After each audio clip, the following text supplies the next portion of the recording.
Okay. Almost ready, guys. Hold on.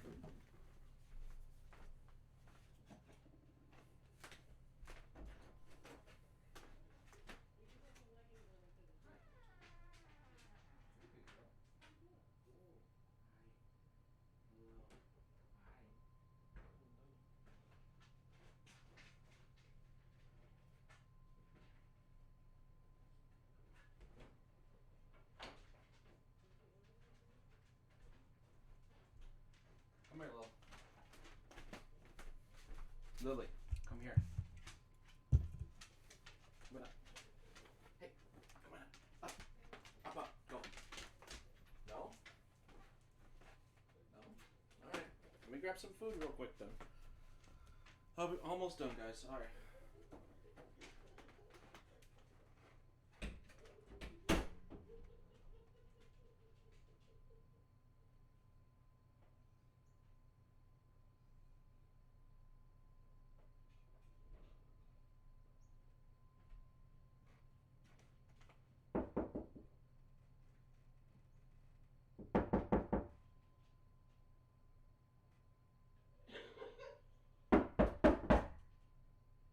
Oh, you're right here. What's up? Don't get it over here. Well, you finally got one of your wishes. You have a daughter now.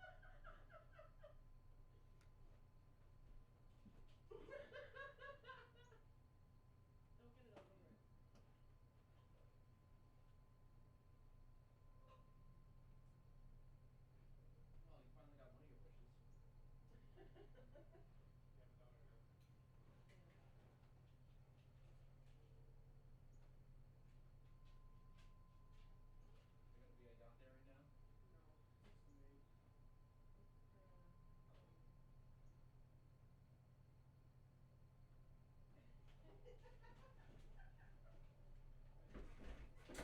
No, just a maid.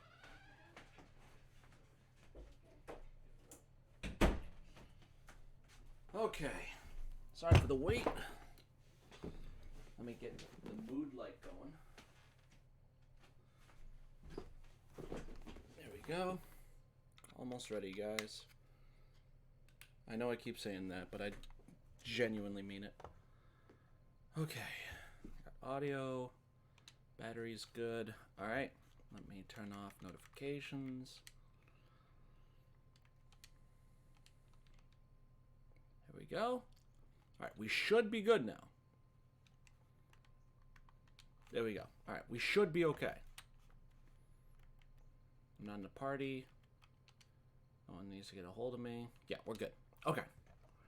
Transition now.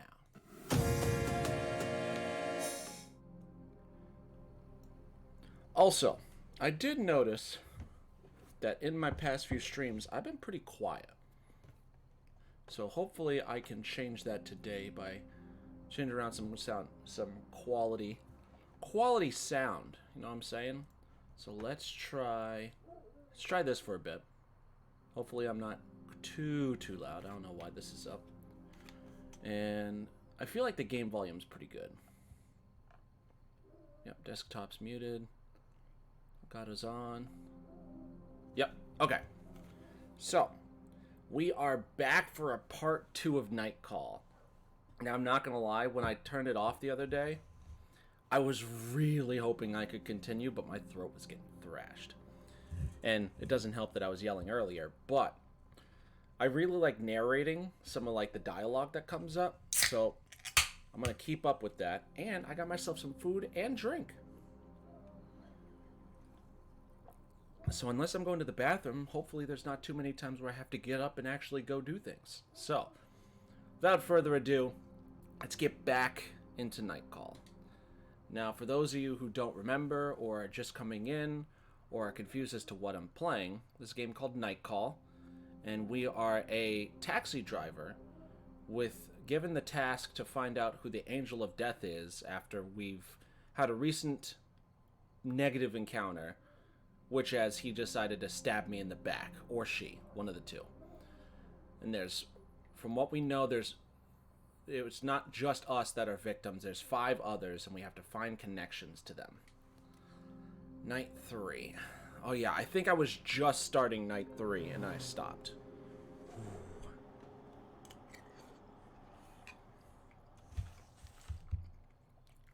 I'm going to try and eat away from the microphone. There we go. Got one eye open. Alright, let me just do one last thing here. Just going to shrink myself a little bit. Yeah. Ooh.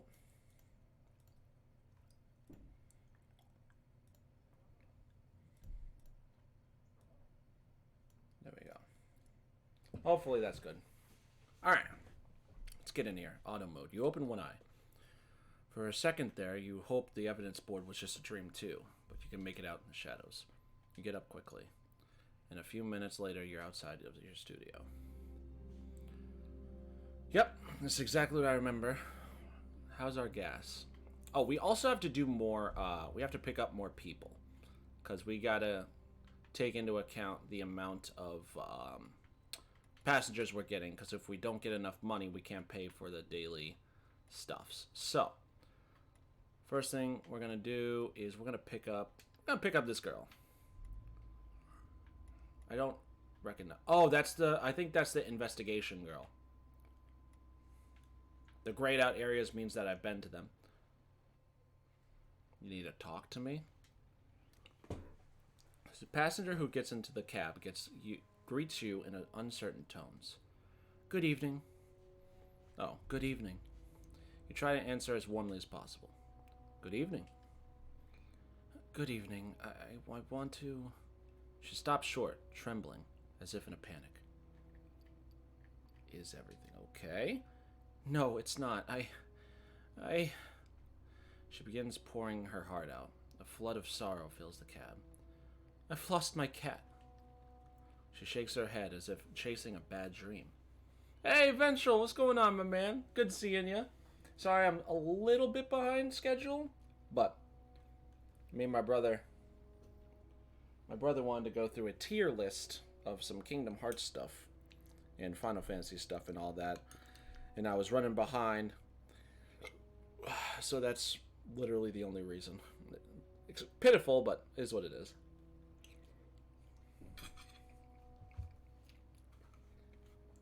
Oh, and if I make a mess of myself, I have some tissue paper right here.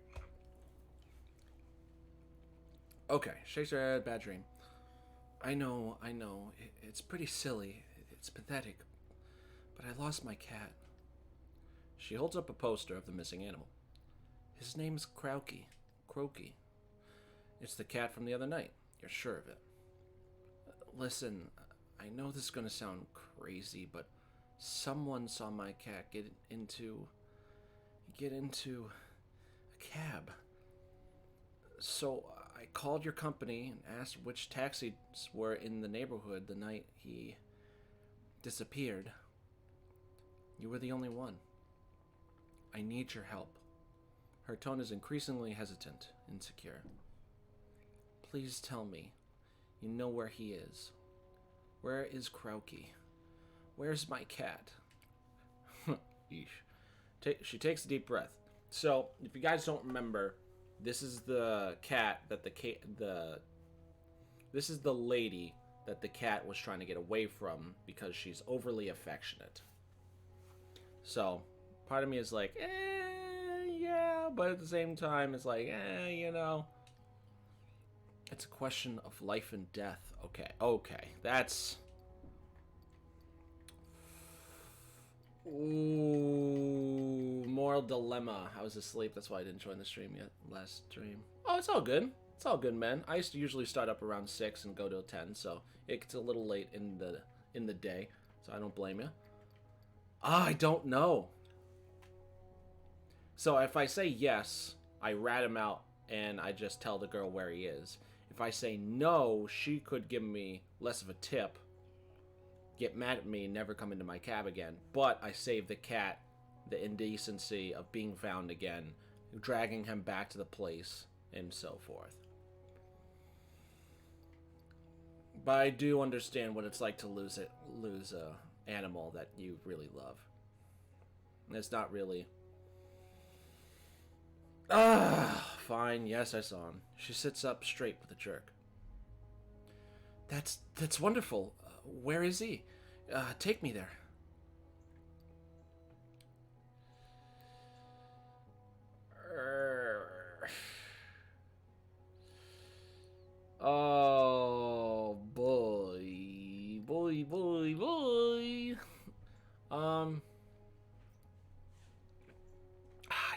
train. The train? She looks down at the poster in her hand. That's why he stole my money. I knew he was up to something. He's so smart for a little ball of fluff. Did you talk to him? You remain quiet. I'm sure you talked to him. Krauke's not just any old cat, you know. He saved my life. I adopted him when he was still a tiny kitten. I took care of him, spoiled him, fed him for weeks. I took time off work to take care of that little thing. I knew right away he wasn't like our other cats. He was different. I stood up for him too. When my friends said he was taking up too much of my room in my life, I dropped them. I don't know if you should have done that. that seems a little extreme. But anyway, when he told me he couldn't come with me to work anymore, I changed companies. He's the only reason I get out of bed in the morning. Oh boy, I know where this is going. Please, I'm begging you. When my mother died, I decided to get a cat. I thought it would take my mind off things, get me interested in something else, and then... She stares at you. I'm going to ask you one last time. Do you know where my cat is? Your cat got into my cab. Her eyes flashed with hope. I drove him to Saint Lazare. Duvel? Maybe. He's in Duval. I'm sure of it. He loves it there. Could you stop the car, please? You pull over to the sidewalk. Thank you. She lowers her gaze. I know I was a little too much for him. I might have been a little suffocating, but he was everything to me. And nobody seems to understand. Nobody. You need to move on. It's only a cat. No. I wouldn't say it's healthy. I wouldn't, but saying that out loud, it's not healthy. She looks you straight in the eye. What do you mean? To love someone so much you lock them up. You suffocate them. It's not healthy. For a cat, for a man, for a woman. She says nothing. You can hear her struggling to catch her breath. Thank you. I think I needed to hear that. I'm going crazy. Her voice drops to a whisper. Crazy. She opens the car door and hands you a banknote at the same time. I need to be alone. She gets out of the cab and walks away without shutting the door. The next minute she's gone, swallowed up by the night. You get out and close the door. You take a deep breath, your lungs freeze. You wait another minute, then get back inside and start the engine.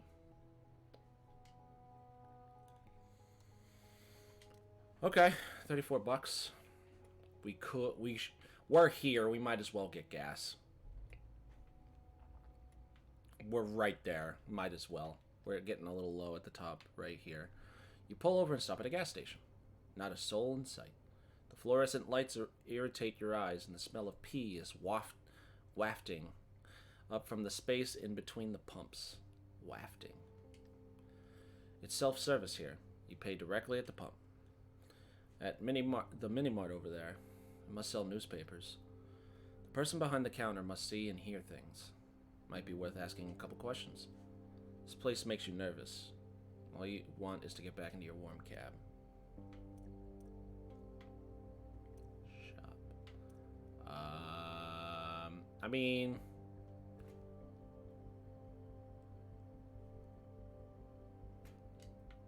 There we go. Enter the shop. You walk into the mini-mart. Clerk behind the counter is undoubtedly the most ordinary person you've ever seen. Yup.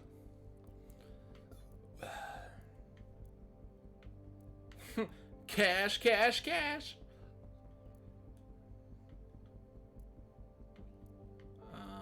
What is it? Sure. Oh, god damn it. That's losing ticket. No luck. There we go. Talk with the clerk. Sure. Have you read the papers? He's all they're talking about. Just an offhand comment, casually brought up, about the serial killer. The guy behind the counter seems like he's interested in the case. Good night, I guess. You nod and exit the shop. Yeah, leave. Get into your taxi and drive away. Okay. So this specific gas station to the... Whoa, where's my cursor? There it is. So this specific gas station over here has a clerk who's interested in the case. Why, we don't know. But interested, nevertheless, he is. So let's grab somebody else. We'll grab this guy.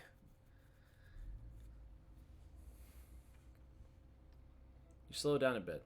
You've just been hit with a migraine. You crack your window. Icy Parisian air fills the cab. So we're in Paris. You need to rest. You need coffee. You need to close your eyes. Just a minute. One tiny minute. You don't need to sleep. You raise your head, and you see yourself sitting in the back seat. Your gut clenches. No, it's more like someone is pulling your guts out. Yeah, I look like shit, I know. No surprise, considering all the crap I eat, right? He smirks. Or maybe it's just a smile. You can't quite tell. I've just got one thing to say. It won't take too long. You'll be able to get back to defending the weak and the poor right after. And maybe cleaning up your reputation. And that pretty face of yours. It occurred to me. Since your wife left you, you haven't gotten laid, have you?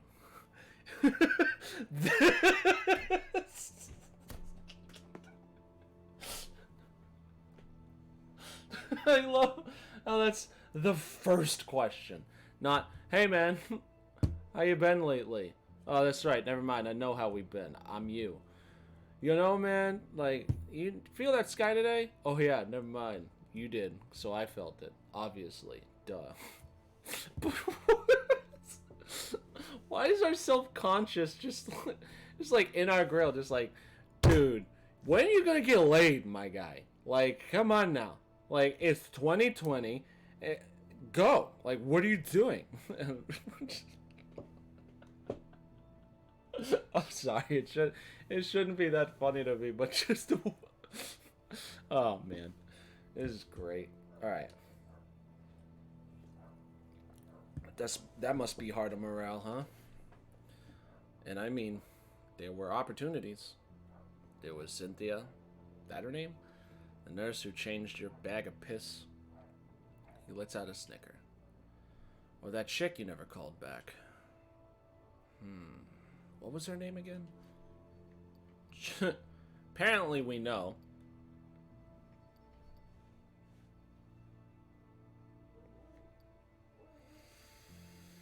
I feel like he's gonna know anyway.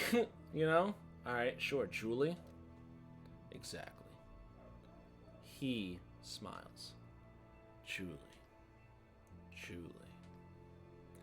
Pretty Julie. When was it? 5 months back? 6 maybe? Something like that. Passenger. A smile. Number swapped in the taxi. A coffee. Her hair cut a bit too short. But you're into short hair, aren't you? You like it when they look like... What the fuck?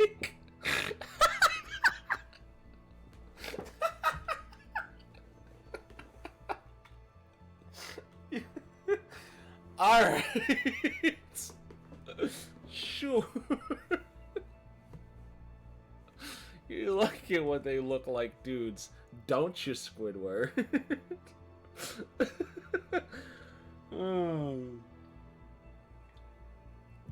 Anyway. Say nothing. There's nothing to say to that. Lower your eyes. Bits and pieces of the coffee date start to resurface. So, why didn't you call her back? Julie. She left you messages. The last syllable hangs in the air. She wanted to see you again. Julie. The last syllable shimmers. She wanted to keep conversing with you. Julie. The last syllable burns.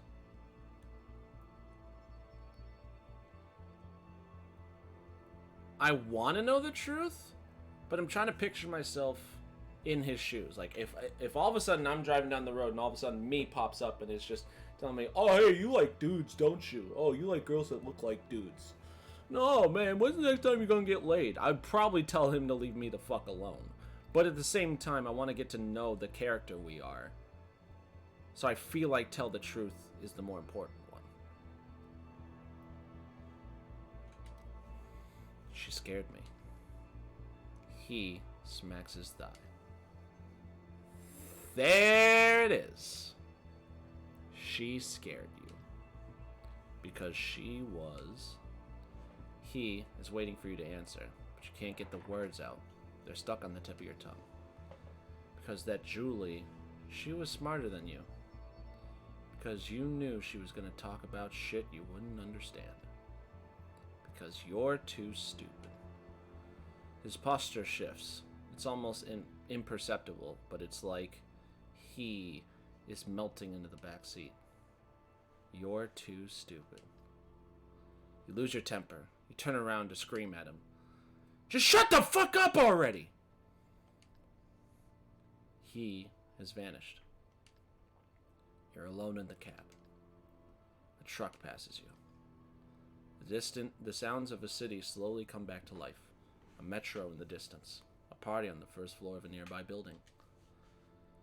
You turn the car on, but your fingers linger on the keys. The metal is neither warm nor cold, just reassuring. You stay like that for a second before driving off. Alright, so fuck whoever we were supposed to take onto that little mission, apparently. Alright, but we do have to keep taking people, is the thing. Let me listen. Let me listen to the radio. Your fingers poised in the front of the car radio. You're trying to find something to listen to. News. You happen upon nighttime news. According to the anchor, a police source noted the victims apparently let the killer into their homes. The killer must seem harmless. As soon as the news is over, you turn off the radio. Okay.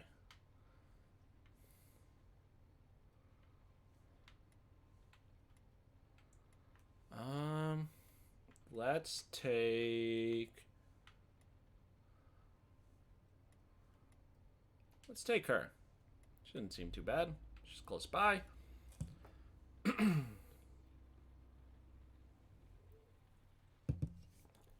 Pierre Lachaise, please. Sure. Julie. Wait. A street little off the Place d'Iltois. Your client is pacing back and forth in front of the jazz club that's closed. He raises his walking stick and hails your cab. He climbs into the cab straight away. Pierre Lachaise Cemetery, please. The northern entrance is the 20th correspondent. That's a dude? I thought that was a female. The cemetery's closed. He gives you a funny smile. It will open for me, my dear. Another drunk passenger, perhaps.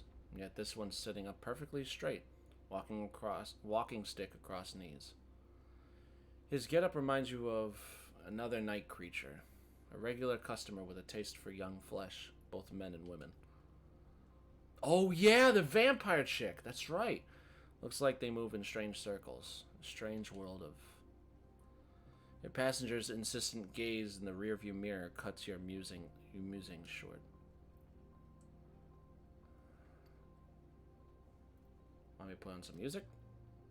A little jazz, if you have any, to prolong the evening. You switch on the radio and turn to a jazz station. A Chet Baker standard is playing. Ah, Chet Baker. He was quite the man.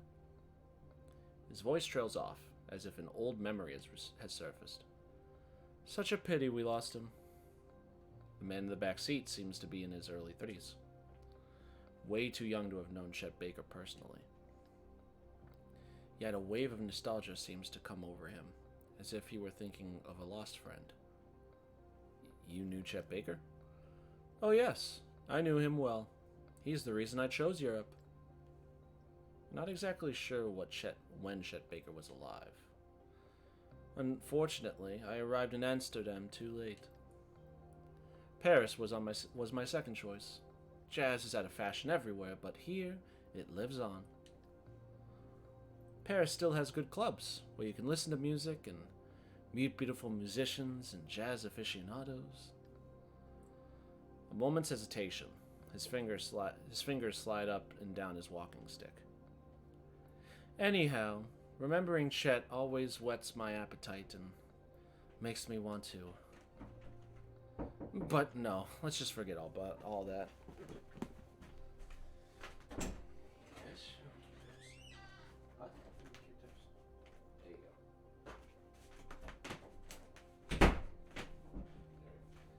Alright, sorry about that. Oh, my food's getting cold.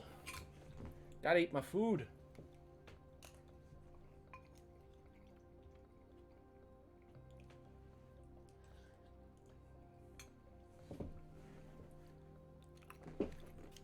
Alright.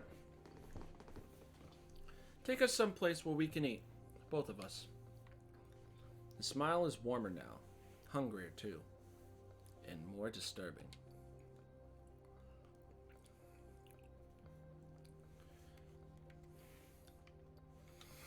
No, I never eat with my customers. I'm on duty. That's not a problem, my dear. I'll be able to keep you aroused. Ooh. Ooh. Ooh. Clutching his walking stick, he eyes you intently in the rearview mirror. A sudden sense of dread comes over you. What if...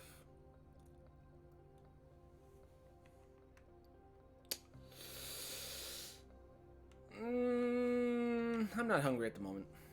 He breathes a theatrical sigh. What a pity. I'm absolutely famished. The ride continues in silence. Your passenger appears increasingly restless. He fiddles with his walking stick, his eyes darting this way and that. You are in one of the narrow one-way streets leading up to Gambetta Square and Père Lachaise Cemetery. The early morning delivery van ahead of you comes to a sudden stop. Your passenger flings open the door all at once and breaks into a run. By the time you get out, he's disappeared into the night. You stand there a minute, numb with cold, climb back into the car. You glance over to this back seat and discover a tear in the upholstery, as if the surface of the seat had been clawed by a tiger. You turn the ignition over. Oh wow, he left money. Okay, I'll take it. Ooh, this is important. I gotta check this out. Sorry, people. This is more important at the moment.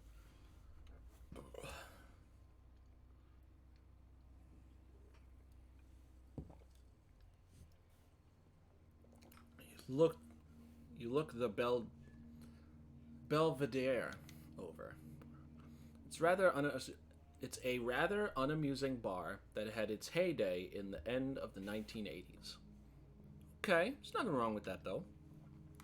The exterior decor is over the top, molding with embedded statues, fake ivy painted along the walls. It's probably even worse inside. You glance at the time. They're about to close. Must be a small party. You leave your cab, walk towards the bar, and push the door open. Dim lighting. Almost no one is here.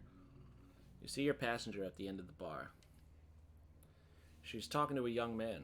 Scarf, round glasses, loafers with tassels, and gently stroking his arm. You walk over to the bar. A young woman, no more than 20, looks slyly at you. There are dozens of kinds of liquor behind her. We're closing. She's putting glasses away. They clink in her hands.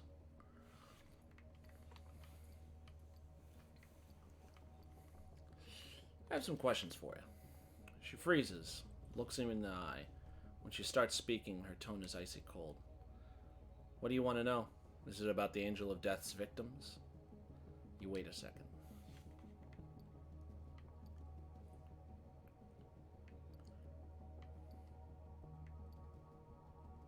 I didn't ask which victims. Which victims? The first two victims, the fireman and the vegan activist one. Simon Collum and Jules Lima. They came in a lot. They were good clients, regulars. Simon didn't drink, but he liked the atmosphere. Jules was kind of an ass with the staff, but he often brought dates here. He was a hard worker. Really smart guy. She leans over. But I know something else. It's not something I just tell to anyone. She slides her elbow across the bar until she's less than a meter from you. 150 euros, and I'll tell you who knew Jules and Simon very well.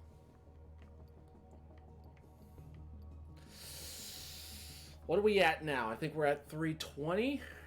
It would put us down, but we could find out some more info. Yeah, I'll take it. Yeah.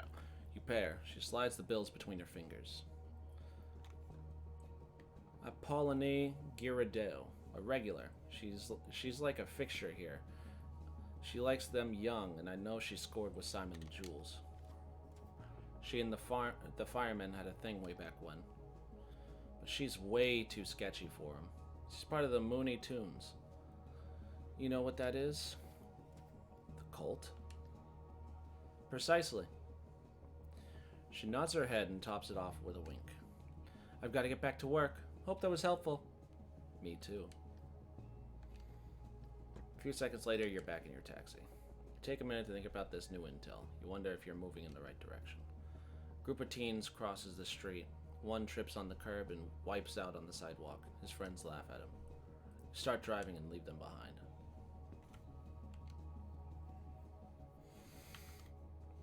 Alright. We are still down money, but let's see if we can get someone here. I don't think I've driven you before.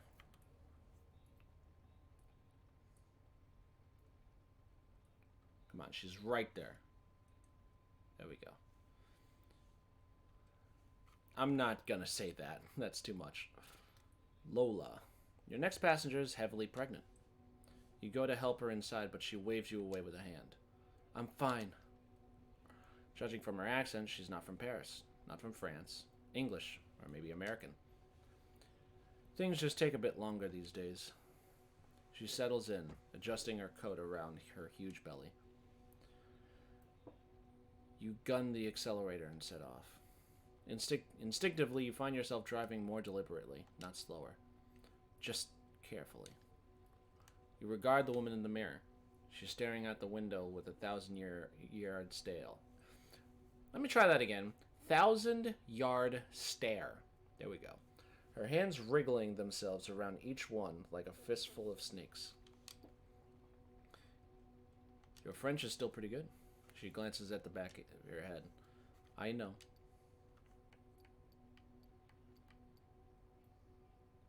Where are you from? She sighs deeply. It's obvious that not the first time she's heard the question. I'm from the UK. Wait. Manchester. I'm from Manchester. I mean, that's in the UK, but this distinction is important, especially these days. Say the UK and everyone assumes you're from London. Fucking hate London. You've driven a fair few British people over the years. Most don't speak a word of French. Many had an odd sense of pride in their lack of language ability. Didn't know that. But accent aside, the young woman behind you is fluent. I didn't mean to offend. She looks away from the window and into your eyes. You try a smile. Her face softens. Don't worry about it. You get used to it.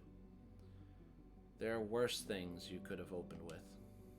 She shifts uncomfortably. How far along are you? Is it normal for cabbies to ask extremely personal questions from the get-go? You shrug. Some people like to talk. Helps the ride pass quicker. Does it now?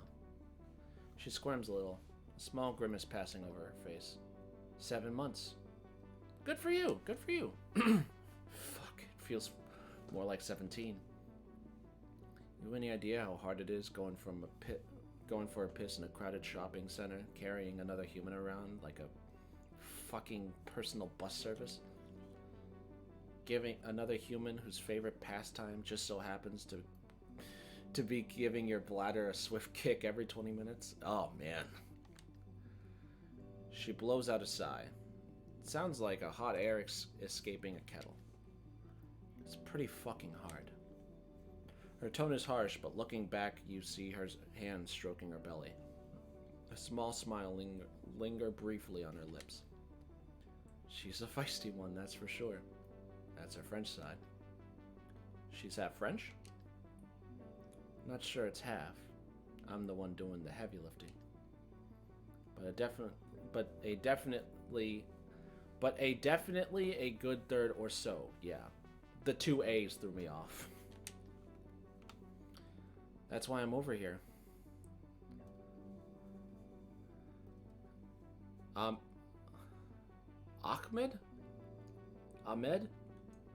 Ahmed insisted the little bugger pops out over here. Gets herself a EU passport. The face on her smile dies in place, and she stares out the window again. And he needed to get out of the UK after everything that happened.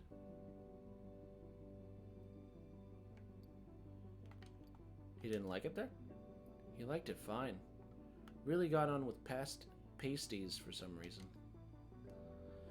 It was the country that decided it didn't like him. Or me. I mean, no one thought it was actually going to happen. You'd see the campaigners out on the streets, remain and leave. You'd pass them off as fanatics or something. I wasn't into politics, but when it's on the news every night, something leaks through. Something gets you thinking. Hamid was more into it than I was. Kept bringing home these flyers. Blue for remain, red for leave. Like it was fucking primary school popularity contest or something. You look back and notice her hand go to her mouth. She starts plucking nervously at her bottom lip. Okay. Must have been scary. Nothing was ever positive. Every argument, every headline, non-stop fucking negativity. Fucked if we stay, fucked if we leave. Promises from every side. Numbers, predictions, posters, billboards. A few weeks before the vote, no word of a lie, the whole fucking city felt like a bomb was about to explode. People at work kept getting into slang matches about this bit or that bit. How could you possibly think? Versus, you don't know what you're talking about. When the result came back, there was about 20 minutes of celebration. Then the brakes kicked on something harsh. Walking to work that morning, you couldn't help but judge everyone. I wonder which way she voted. There was a couple of fights at work. Like, proper fights. Fists swinging all over the place. If there's one thing insecure fucking men need, it's something to throw punches about. Oh, boy. How did you feel? Like everyone else, I suppose? Confused? Scared? By the afternoon, you could see none of the fucks in London knew what to do. Did you see those leave cunts on TV? Supposed to be jumping up and down about winning, and they stood there like they shat the bed. Which was, ironic, because that's exactly what they did. Now we're God knows how many months since, and fuck all's happened, except everyone's even more scared. Things got real bad after. Hamid had a few run-ins with Brexiteers, the hardline knobs with Union Jack hoodies and Winston Churchill tattoos. Most just told him to fuck off home.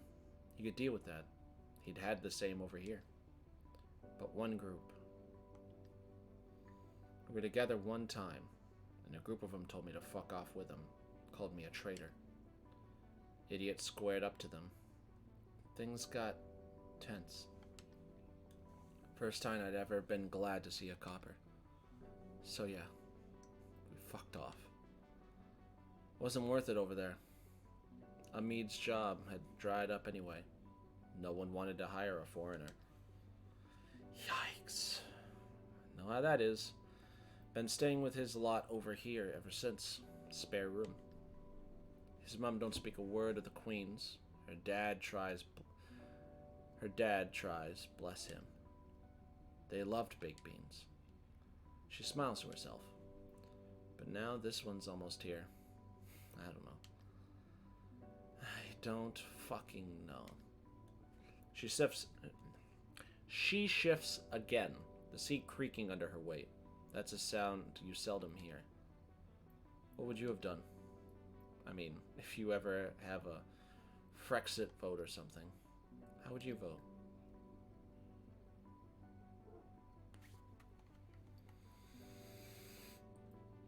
I'd vote to leave. I read an article in the newspaper about the EU wanting to limit driving time per day for safety reasons. Another about how they wanted to regulate the type of cigarettes we can import. Something about the bendiness of bananas even. You shake your head. I don't know a whole lot about it all, but it seems to me we'd be better off making our own rules. Your answer seems to shake your passenger. She tugs on her lip aggressively and the other hand balls it itself into a fist. She sniffs. Everyone was so scared. After the vote, yeah, but before and all. We had the Remain side telling us how fucked we were if we left. The Leavers telling us how fucked we'd be if we stayed.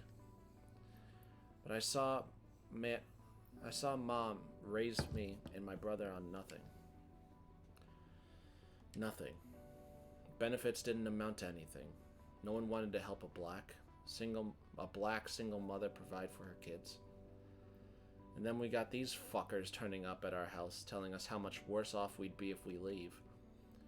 I mean, how much worse could it have gotten? When you're in the shit, change becomes very fucking attractive. If you had people offering you the same old, and others pushing for something new, promising change and a new start? How the fuck do you think you're gonna vote the same old, ain't giving you shit?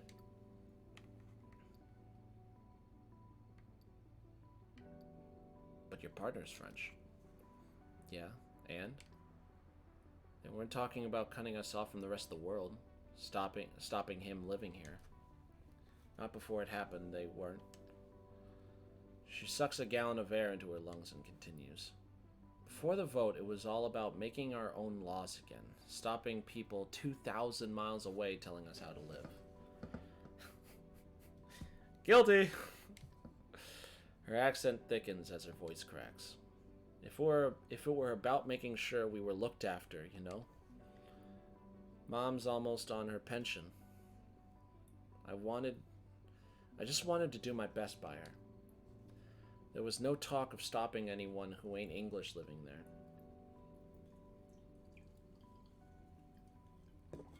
It weren't about that to me.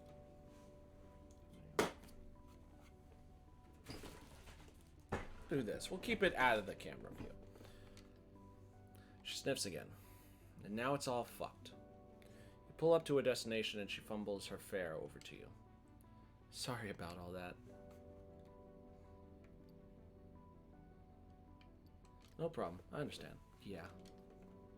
At least over here everything's, well, over there. I don't have to think about it every fucking moment.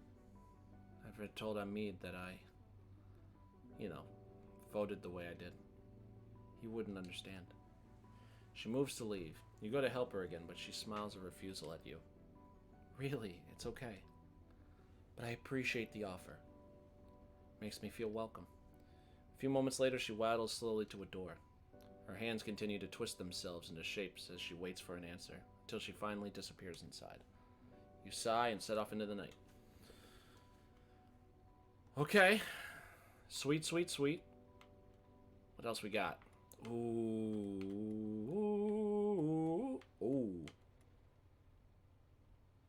think that's a suspect. I think we need to do that one. Not suspect. Victims, I think. Yeah, I think this is one of the victims. Or one of the suspects, sorry. Your next passenger climbs into the cab and slams the door. The entire taxi shakes for a few seconds. Looks like a cook. When she tells you where she wants to go, her voice cuts through the night. She has a rather pronounced Spanish accent and a lilt you recognize immediately. You from Marcellus? She lifts her eyes towards yours. Yeah. You pick up on the surprise in her voice. How do you know that? I recognized your accent. No one recognizes my accent. The journalists all still think I'm Spanish. The journalists? She lowers her eyes. How am I supposed to know who you are? Am I supposed to know? I'm Pierre Mandera. I'm Pierretti?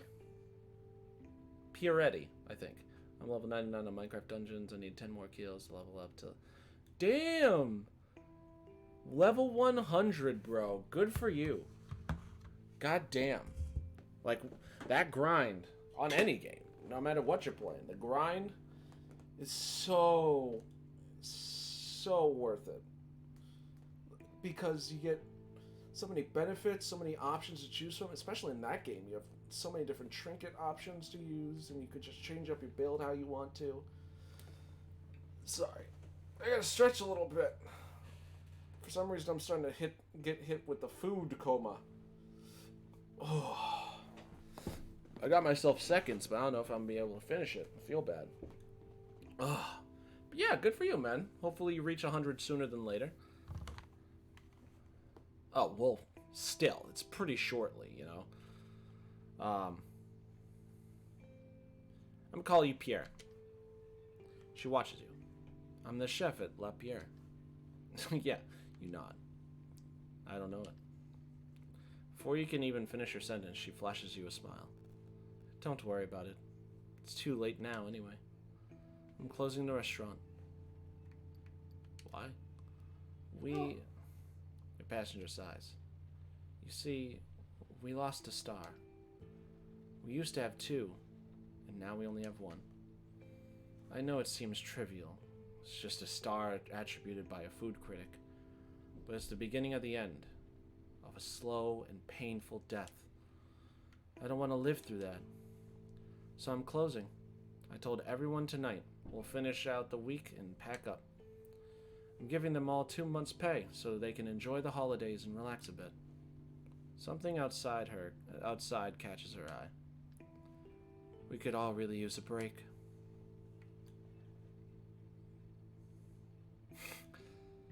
I'm gonna leave without putting up a fight? Put up a fight. You've hurt your passenger's feelings. You can tell she's angry, that she's taking deep breaths to stifle it. I won't tell you how to do your job, and I'm not going to complain. Out of the question. She looks away. You can tell she's calming down. Like you, we work odd hours, weekends, holidays, throughout the summer. I know you get it. She sniffles softly. I make a good living. But even more importantly, I think this is the life I chose. I hope you're also living a life you chose. She clicks her tongue and swears, though you couldn't quite hear what she said. The pressure, it's unbelievable. It's what drives us to work hard, be creative, make constant improvements. But when you lose a star, she takes a break, a much needed one. Her voice was about to crack. Your whole business falls apart when you lose a star. All your doubts come back to haunt you. No matter what you do, it's a losing battle. If you try and maintain the quality of your establishment, they call you blind and incapable.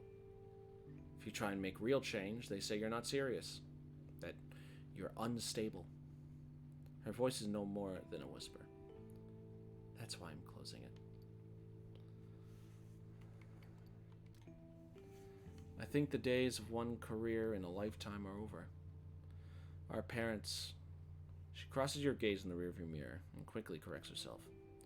My parents had one job their whole lives, even when they came to live in Marcellus. For me, it's different.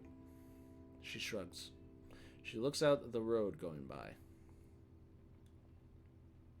What are you going to do now? Keep cooking. I started cooking because I loved fish and seafood. I'm not going to stop because of all these moronic Parisians. I'm going to get back into my kitchen, making the food I want to make. The sea contains such beautiful things. I want to get back to fishing, you see. Digging my hands into fish. She pauses. You notice the frankness of her voice. She talks to you like a friend. You're from Marcellus too, is that it? You nod. Whereabouts?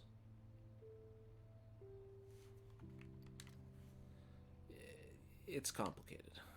She looks away. Sorry if I'm too curious.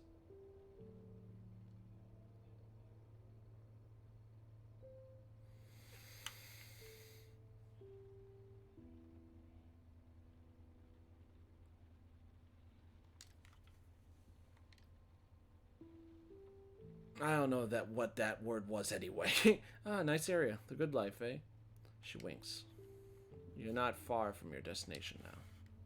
Your passenger starts talking in a low voice. You can't tell if she's talking to you or to herself. I want to find a little someplace near the coast. I have cash, I have time, I have the desire, I've got it all. Her voice drops. I'm going to tell them all to go fuck themselves. She laughs a deep, guttural laugh. You park in front of an unamusing gray building. Your passenger goes to pay you. I live in a tiny apartment. Bare bones. I usually have dinner about this time. She sighs. You want to come up? You look right at her.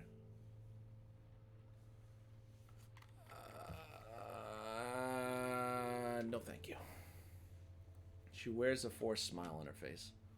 Have a good evening. Your passenger slams the door and walks away. She disappears into her building without looking back. You hold tight to the steering wheel for a minute before driving off. Look at that tip. Hells yeah. Alright, we're slowly getting back our income. Although I do want to take a look at this newspaper I've got. You pull a newspaper out of your glove compartment and start leafing through it. Eventually something grabs your eye. It's just a few lines, a funny anecdote. A man disguised as Santa Claus had to be taken off the roof of a building by firemen. He was highly inebriated and stated he did not know how he had gotten there. You turn the page and stop. You've read about a third of the newspaper. You stop reading and go back a few pages. You thought you saw something. You glance at a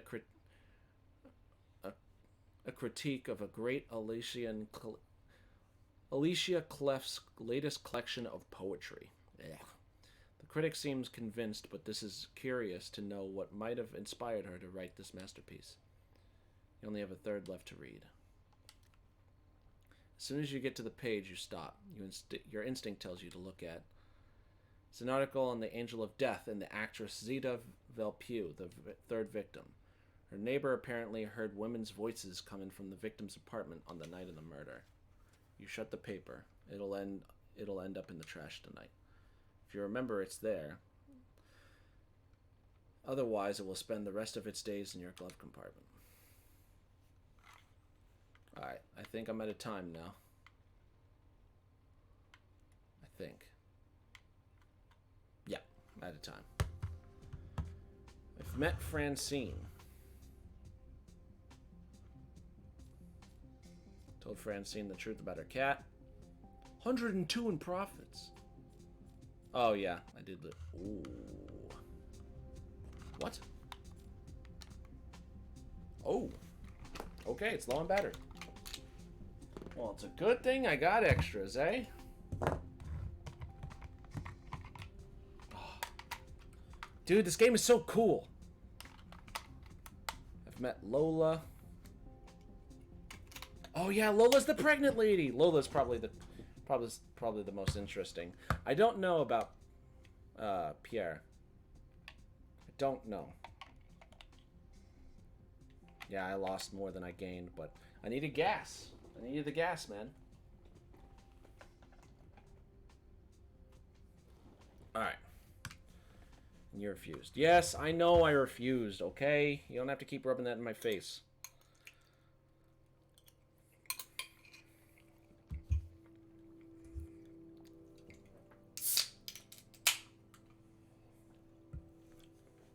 You take a few minutes to update your board with your new clues. Your neighbor flushes the toilet. Out of the corner of your eye, you can see the pipe shake.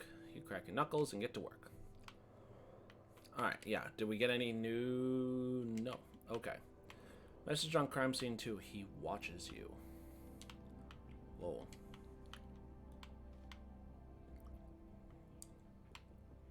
Hunting young people.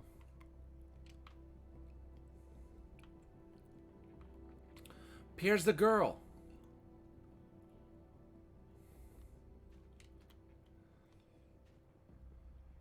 Okay. Moonflesh cult. Why is that related to her? They both left a spare key under the doormat. Victim 2 is a client. Belvedere. And that, I'm pretty sure, has something to do with this.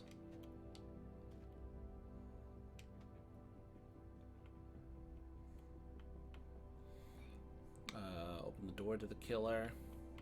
I don't know where that fits. Crime scene 1. Only one god. Alright, so I still need to find her. I don't think I've met Herv yet. I don't remember if I met Jonas, but I'm pretty sure I've met these three now. Yeah, because Gilda was the one who was looking for the secret entrance to the cathedral. This one is the restaurant lady who lost a star. This is the quote-unquote vampire who, yeah, she hunts young people, quote-unquote. It's just strange. And then I don't think I've met these two yet. Nothing makes sense though. Whoa. Victims let the killer in must look innocent. Ooh, okay. And all four of them, the killer's less than 1 meter. I don't know what that means. Yeah, I don't think I can go off any of this yet. Phone rings and you jump. You're not used to hearing it. No one ever calls you. Must be Bousset. Pick it up. You pick it up. She sounds irritated. You there? Yeah. Listen, it's... She pauses. You suddenly hear a ruckus in the background. Probably noise at the station. Bousset raises her voice. Anyone got the time? Hey, guys! Anyone? Fuck, they're all Neanderthals here. Listen, it's early and I'm wiped out. So are you, I bet. Let's get straight to the point. What do you have for me? In a calm and methodical voice, you start giving her the evidence you collected. You start with the first suspect, their connection to the first victims, the rumors, then the second suspect, and so on. In a few minutes, she lets out a whistle. Not bad at all. Seriously, you should come give a lesson to the zombies I work with. A long sigh. I have some good news for you. We checked the alibi of one of the suspects I gave you. As you listen to her, you turn to the board and pull down the suspect she's referring to. So it's got to be someone else. She snickers. You know how lucky you are? I'm doing your job for you, pal. Okay, enough chit-chat. I gotta run. I'll call you in 3 days? Okay? Understood. Good. Good doggy. I'll call you in 3 days, and you better have what I need to make a proper arrest. The DA has fangs. We're pretty sure he's going to turn into a werewolf at some point.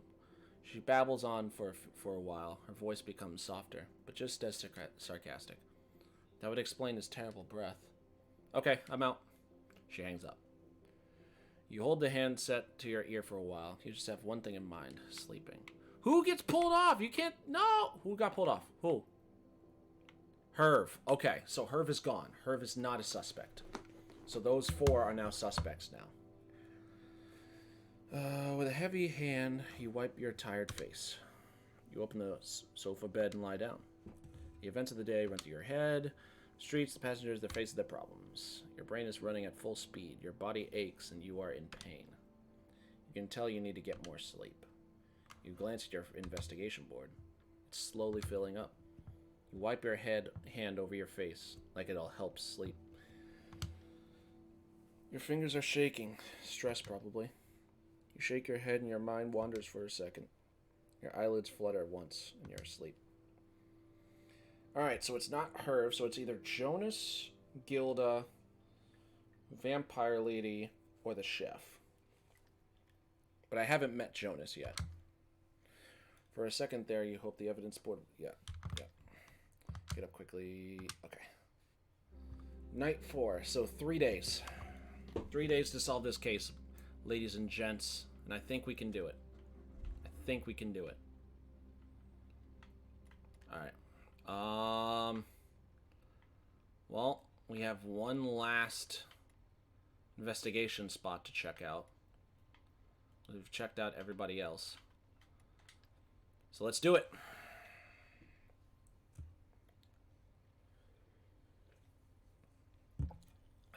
A bus filled with soccer fans is slugging around the road. Kid waves to you from his seat. You wave back. Aw. Yeah. See, just the little dialogue things. The smallest details. Paul told you to drop by any night of the week. You guys hadn't talked in several months. You see him leaning up against the wall of the local fire department. Behind a garage door, through the metal panels, you catch sight of a huge red truck. You wanted to be a fireman when you were little. You get out and walk over to Paul. He's a tall, bright-eyed, and good-natured guy. You're both from the same neighborhood. His mom is from Reunion Island. His father's from Marcellus. It's been ages. He goes to greet you with a cheek kiss and grips and changes his mind, sticking out his hand. You shake it. Iron-hard grip. I asked around about Simon. Simon Colomb, the angel of death's first victim. Paul seems distraught, devastated even. The guy was a hero. You know we don't use the term lightly here, but... Paul's been a fireman since he was a teenager. When you were helping your brother deal drugs, he was already helping to save lives. A hero.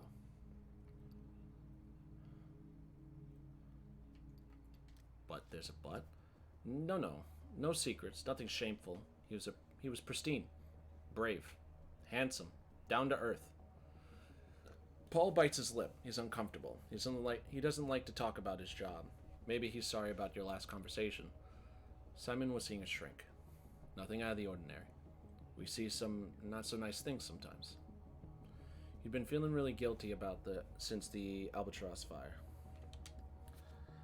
Albatross fire? What? He wasn't able to save anyone. The whole brigade got there too late to intervene. Shit. He was torn up about it, though. Really shaken. The other guys in his unit were worried about him.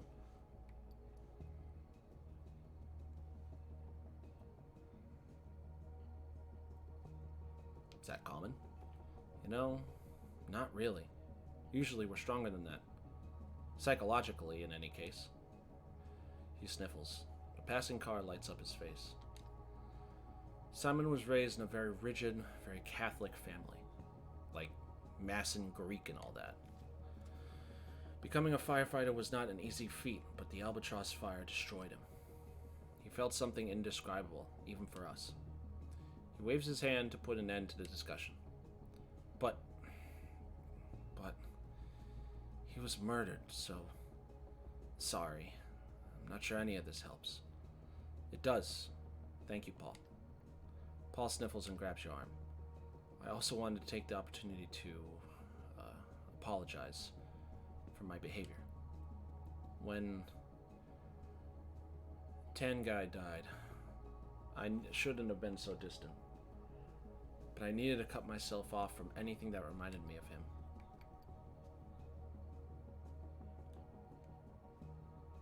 Wait, I don't know who that is. Wait, Passidex. Who's Tan Guy? Wait, who's Tan Guy? Wait, who's Tan Guy? Wait!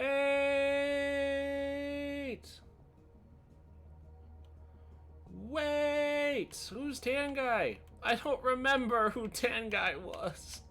Was that your wife? Oh, that's... Wait. You have met Husani.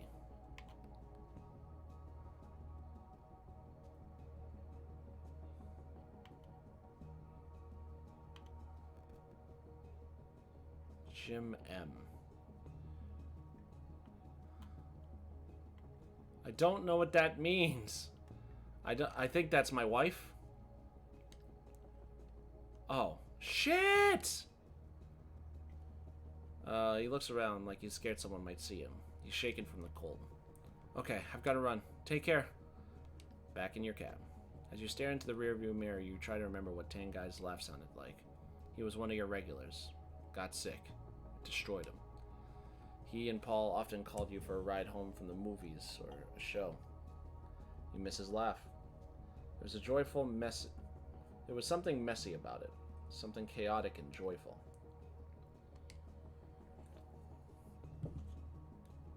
You start your car and go back to the shift. Alright, so that's the last viewpoint. I think now we just gotta Wait, no, he's taking off my board. I don't need to worry about him, I don't think. Well, I haven't gotten you yet. Oh, my nose! Yeah, he got taken off my board. Herv's not a suspect anymore. He's not on my list. Metro Victor Hugo, please. The passenger gets into the cab and gives you her address. Her voice is muted, far away. She starts the cab. She appears rather meek, subdued, like she's about to fade away. You look up at her. She returns your gaze, but she's not there. It's as if you weren't looking at an actual person, but a silhouette instead, in the shape of a human being. Nice evening, isn't it? Yes, it's a lovely evening. That's all she says. You leave it at that without looking at her. Some clients need to be left alone, need quiet. You're afraid to say another word. Various theories run through your head. Maybe she's on drugs. Maybe she witnessed something awful. Maybe she knows something about the angel of death. Her eyes scan the interior of the cab with an air of odd detachment. There's still a ways to go before you reach your destination. Would you like some music? Music? She pauses. I don't know. If you want. She breaks off again. What kind of music do you have? Whatever's on the radio. I never listen to radio. I don't really know what's any good. Maybe... She seems to be weighing her options. African... You like jazz? Oh, I'm doing it. Passenger looks at you for a moment or two, clearly surprised. Jazz? She hesitates, thinks it over, and nods at last. You press the search button for the jazz station, and eventually find one. A droning trumpet getting all worked up, accompanied by drums and a bass. You've never really understood jazz. It's funny. Music like that is so impenetrable. Would you like me to change stations? No, it's fine. Really, I like it.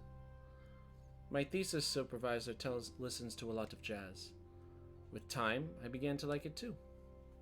Your thesis? Yes. Not another word. She turns her head slightly, as if thinking about something unpleasant. What's the subject? The progressive nuns of Rance Abbey at the dawn of the industrial era. The air in the cab seems icy. Sounds very specific. Extremely. Too much so, no doubt. My field of research is terribly limited and... How should I put it? She sighs. It's deadly boring. A subject that no one's interested in. My thesis supervisor for a start. My parents. My ex. And worst of all, even me. She stares at you. The subject is a trap. It's never been explored, and it informs our perception of women in the 18th century. but no one is interested in it. That's how it goes. I got used to my thesis, to the subject. Doctoral theses are rarely interesting, you know. But mine, I think I've hit rock bottom. You shouldn't say that. I don't need your pity. She speaks in a cool, clipped tones without any animosity. You find it disconcerting. I chose the path I'm on. I am entirely accountable for it. She hesitantly lifts you a hand.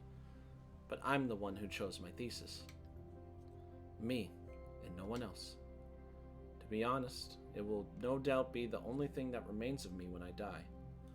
Jesus. You shouldn't say things like that. She shrugs. You're right. There's nothing more to be said on the subject. A wry smile tugs at the corner of her mouth, as if she enjoys the thought of seeing loathsome people suffer. My parents think... Her voice falters. She's unable to go on. It takes her a few seconds to pluck up the courage to speak again. My parents think I've made a mess of my life. I know they do. They haven't said so, of course. They are there for me. They help me. But deep down, they know it's too late. The jazz number on the radio has become distinctly more aggressive, almost dissonant. You briefly consider turning down the volume, then change your mind. I'm 28. I'm doing a doctoral thesis on 18th century nuns. My brothers went to top business schools and earned MBAs.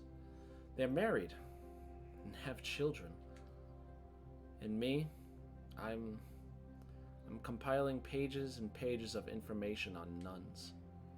You pull up to the passenger's address, an opulent-looking building in the 16th arrondissement.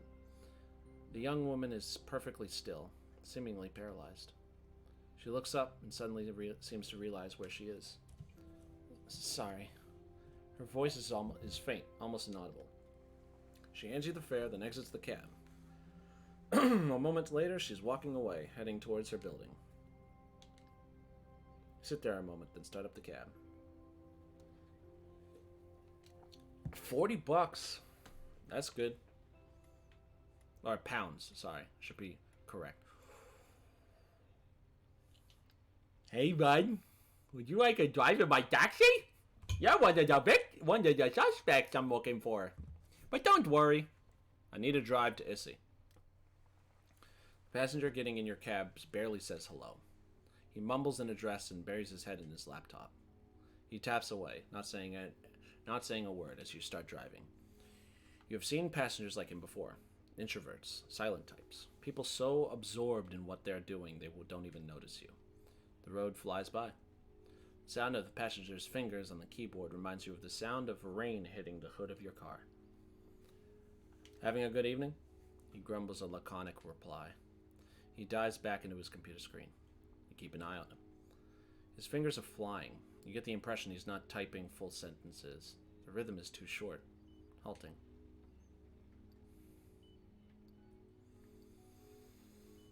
You a programmer? He lifts his head and looks at you with interest. In a manner of speaking, how did you know? From the way you were typing. He pauses and flashes a tiny smile. Very perceptive. He stares back at his keyboard and types a few lines on the keyboard. He lifts his head all of a sudden. What do you think of the world? He holds his hands up. Sorry, that question came out of nowhere. How do you perceive the world? Did someone create it? A god? Many gods? An alien being? He remains silent for a moment. I used to believe, but I don't anymore. In God? Yahweh? Allah? Get offended. Curious. I'm genuinely curious, so. Oof. Allah. The passenger nods. But not anymore? Nope. No more. I understand. Things have been rough for believers lately. I stopped believing long before. He smiles. You hesitate, then say, I'm just not interested. He smiles at you. I get it. I feel the same way. Personally, I believe that all of this, he indicates the world around him, is of absolutely no importance. The world doesn't exist. The earth, the moon, the sun, how you felt when you got out of bed this morning, none of that exists. He pauses dramatically. No way to know whether or not it was on purpose. He clicks his tongue and stares at you. You feel uncomfortable. All this is a simulation. I sincerely believe that. A computer simulation. He flashes a crooked smile. Exactly. We're more of a scientific experiment. A cryptocurrency mining operation. Or maybe even an accident. No more, no less. He pauses and looks at you. How does it feel to learn that the world doesn't exist? That our God is nothing more than a computer program? It's one theory. Right. It's a theory. He smirks. And we'll probably never really know the... That's why I'm working on this project. He glances at his computer. I'm trying to figure out whether or not we are really in a simulation. We live, we eat, we sleep, we love. But if we deliberately try to put an end to the simulation, we might disappear. He stares intently at you. We are. He snaps his fingers. We are no longer. He seems to love that part of his speech. He's relishing in it. How can I prove it? Well, first I have to find a way to find a flaw in the system. A flaw? Yes, if we are a simulation, we were programmed. Okay. And the ones who programmed us either made mistakes or tried to save money. So, we just have to find the float value, the weak spot, so we can break it. We've got to crash the system and die in order to understand our own reality. It's a terrible fate, isn't it? Die to exist. Die to become real. Die to make our existence materialize. He pauses, smiles, stares. How does it feel to learn all that? Are you angry? Are you disappointed? Sad? Defeated? Ready to commit suicide? I go through all those phases every day. He sighs. I tell myself the world isn't ready yet. And yet, it's our future to discover reality. He chuckles. You park your taxi in front of the address he gave you. He looks deeply into your eyes. I mean, I'm, for some reason now, understanding, like,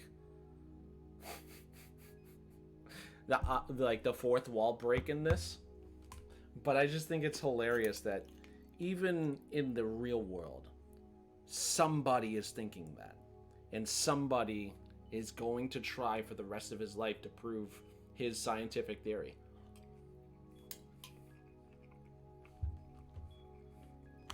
Obviously, here it's a joke, but it's a very, even though it's a very real conversation, it's very funny. So, how do you feel? I don't know. Excellent answer. A scientific's cardinal rule: always doubt, always question, and always verify. One day, if an atheist states that Allah doesn't exist, that he knows this because there's no scientific proof of his existence, you will know that he does not have a true scientific method. He looks up at his building. I'm talking and talking and didn't even notice we'd arrived. I thank you kindly for this talk.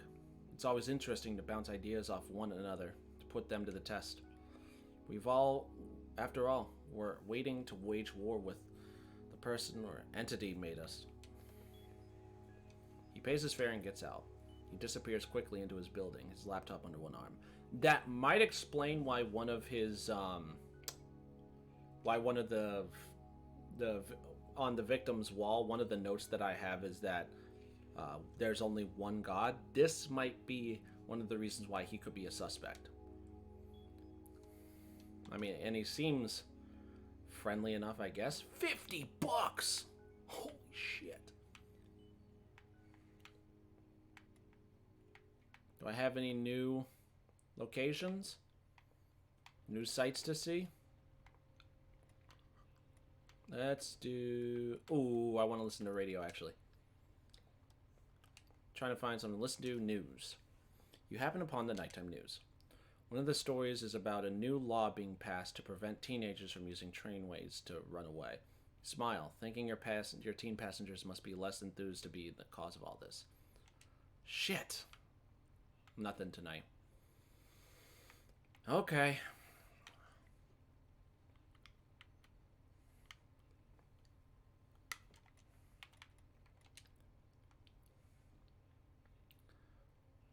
Trying to make sure I don't have any repeats here because I want to try and pick up new people. And I'd pick up him, but I think I would have figured that, you know, nothing. I would have figured that, you know, if he's not a suspect anymore, I don't think he would have any information that would be useful to us.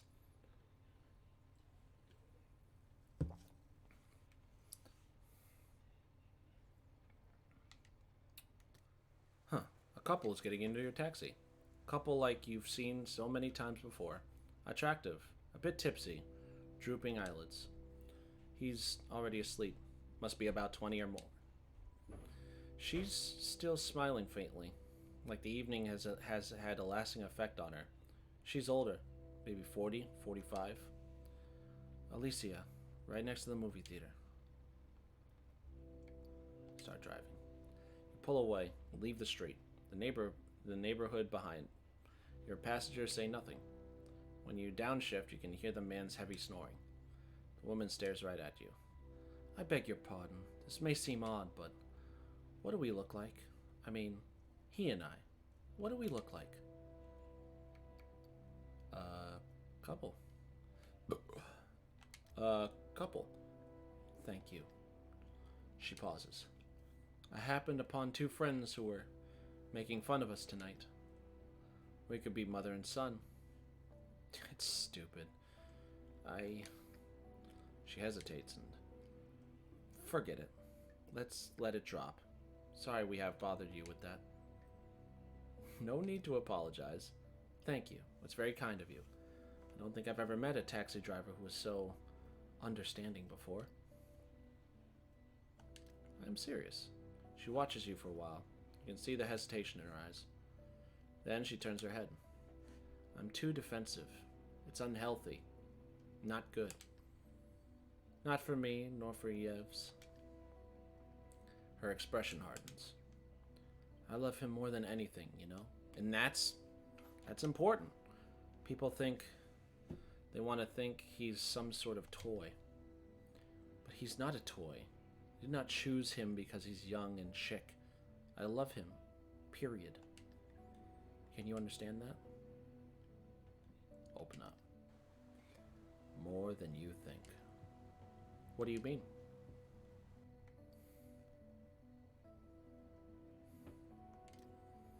I get what you're going through. She looks away. She regrets what she just said to you. But now that she's started, she has to finish. I don't really know how to put words to what I actually feel. She takes a deep breath. Her throat shakes from all the air. Outside, the reflection of an interior design store appears in the frozen puddle. I think the problem is me. I don't need a mirror to see it. He's young, he's handsome, he's filled with energy from morning to night.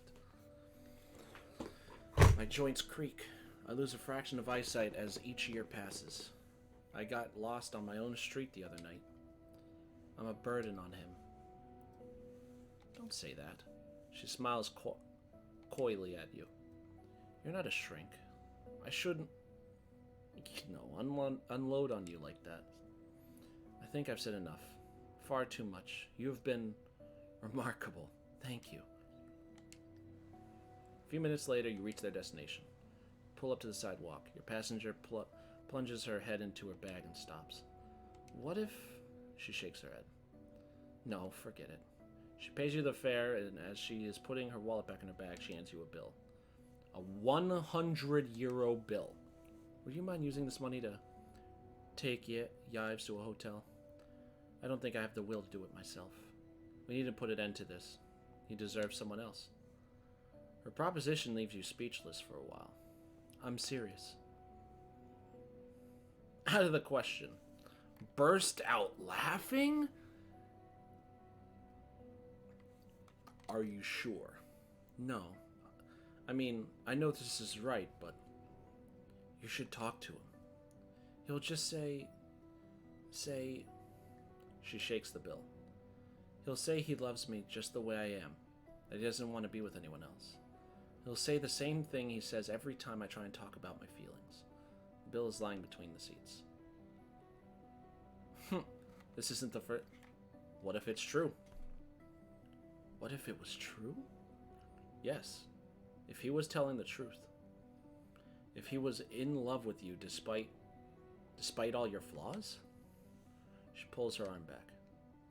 But he keeps saying it. The money goes back into her bag. The car passes on your left and pulls over next to you. The driver asks if you're leaving soon. 1 minute. You turn to your passenger. I've got to go. You should do the same. She seems horrified by her behavior. I'm so sorry. You wave her off. It's nothing.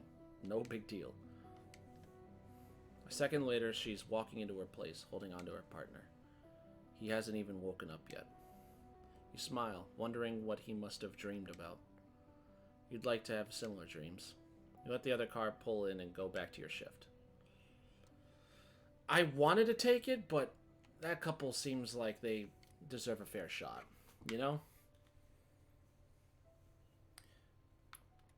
Because it's not about what I think after that. If two people love each other unconditionally, who am I to be in their way to stop them? Out of nowhere, you hear a voice whispering in your ear. This is where I died. You brake hard. There's no noise in the cab. No noise outside. A silhouette appears in the back seat of the cab. Its features appear one by one, as if drawn with a paintbrush. So much suffering. You squint. A little boy. Would you be so kind as to drive me? Where? Very well. Let us drive then. The boy's silhouette flutters for a moment, then disappears entirely. You hold your breath. On the back seat behind you, the boy slowly reappears. You start driving. Silence fills the cab. You can't suppress the urge to glance in the rearview mirror. An odd smell wafts by your nostrils. Melting wax. A candle. Neutral. With an oily smell. God! Yes, God! Oh man. You can picture it right in front of you. Bright red, like an altar candle. That smell. Or that smell. The smell of death. The killer's smell. Ooh. He watches you. You know something about the killer? Almost nothing. This murderer is a bit too recent, I must say. It's all so new. Too vague. The child in the back seat makes a strange little noise with his mouth, halfway between laughter and screaming. I'm going to tell you what I know, but don't forget, my friend.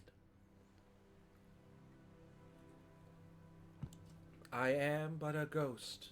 I'm in your mind. He raises his head a notch, chin straight. I'm not even a fossil. His voice suddenly changes, like a record skipping and jumping to another song. Sometimes I slip into the Jordan de Plantes, into the dinosaur gallery. The silhouette shivers. I'm terrified of fossils. We all have friends who manipulate us. The person you're looking for is being controlled, like a puppet. He shrugs his shoulders, like he's getting rid of everything he just said. Sad story, if I may. So sad. His shape flutters, fades. You quickly find yourself alone in the cab. You sniffle. The candle smell has also disappeared, and yet, for a fleeting moment, you feel heat right against your face. Hands on the steering wheel, eyelids heavy, foot on the brake. You slow the taxi down to a complete stop. Another second and you'll be ready to go again. A wave of elation washes over you. You can't explain it. It is warm and calming. You smile, in spite of yourself. Whoa! How did I get way the fuck over here? Okay. Ooh. I'm gonna take hood guy. Also, get there this time. Come on. Hello? Hello, who are you? Xavier. I need to get out of here. You pull up next to the sidewalk, a few meters from an abandoned warehouse. No sign of your passenger. You wait a moment, staring at the meter. You really don't feel like wasting your time on people who... You hear a window break on the second floor of a warehouse. A body falls heavily onto the sidewalk. You lay your hand on the door handle when a man dressed entirely in black jumps out the window and lands on the body. Jesus. He stands up, takes a few steps over to your cab. You the cab I ordered? You nod your head very, very slowly. Super. I'm the one you're waiting for. Be right there. He turns around, places his fingers around the neck of an inanimate body, takes his pulse. Comes back over, opens the door, and jumps into the back seat. You can start driving. Newly, please. You follow orders without a second thought. In back, your passenger smells like sweat and gunpowder. He's been running. Been in a fight, maybe? Probably. His muscles bulge in rhythm with his heart, which is racing. Is that guy okay? Who? Sasuke's voice gets higher. Oh, him? He's fine. Don't worry. He was unconscious long before he went out the window. An ambulance is on its way. So, no worries. You open your eyes a bit wider. He notices. Okay, alright. Come on, let's talk about the elephant in the room. You're on to me and you know it. I'm the masked Joker. Silence. You squint to get a closer look at your passenger. The masked Joker? The hero that makes Parisian nights more peaceful? No? You slowly shake your head. Nope. Doesn't ring a bell.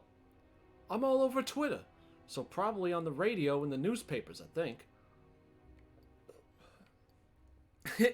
And what exactly do you do? I protect people. I'm a guardian. Like a superhero. No, I don't have any superpowers. But it's the same idea. Yes. I mean, for the moment. I mostly take care of small-time crooks, pickpockets. It's not very prestigious, but you have to start somewhere. You open your mouth, but nothing worth saying comes out.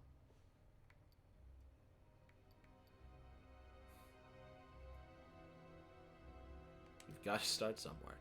So, how about the name? You like it?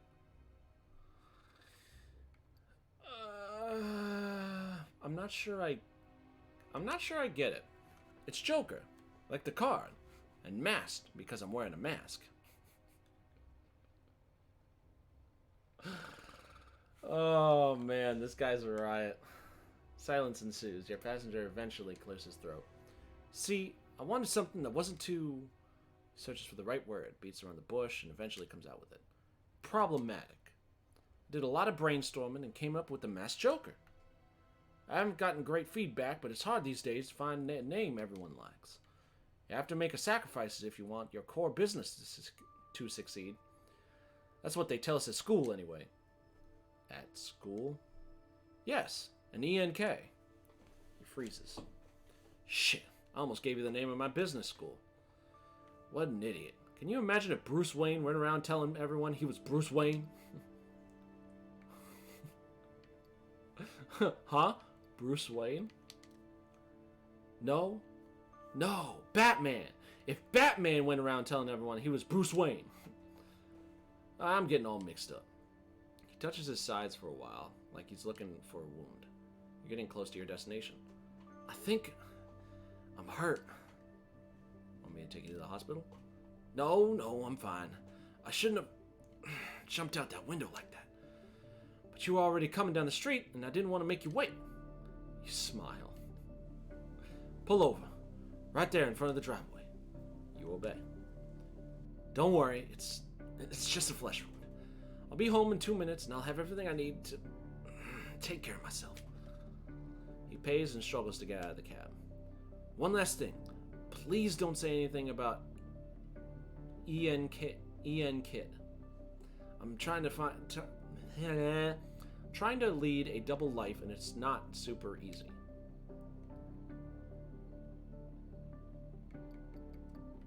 Nod your head mysteriously. Perfect. I hope to... He doubles over in a coughing spell. See you again sometime. Take good care of yourself. I'll be much better soon, no worries. He looks at you for a minute. You're a really classy guy. He walks away, limping. You watch him as he tries several times to enter his building code before heading inside finally. As you start the engine, you notice a few drops of blood on your fingers from the bills your passenger handed to you.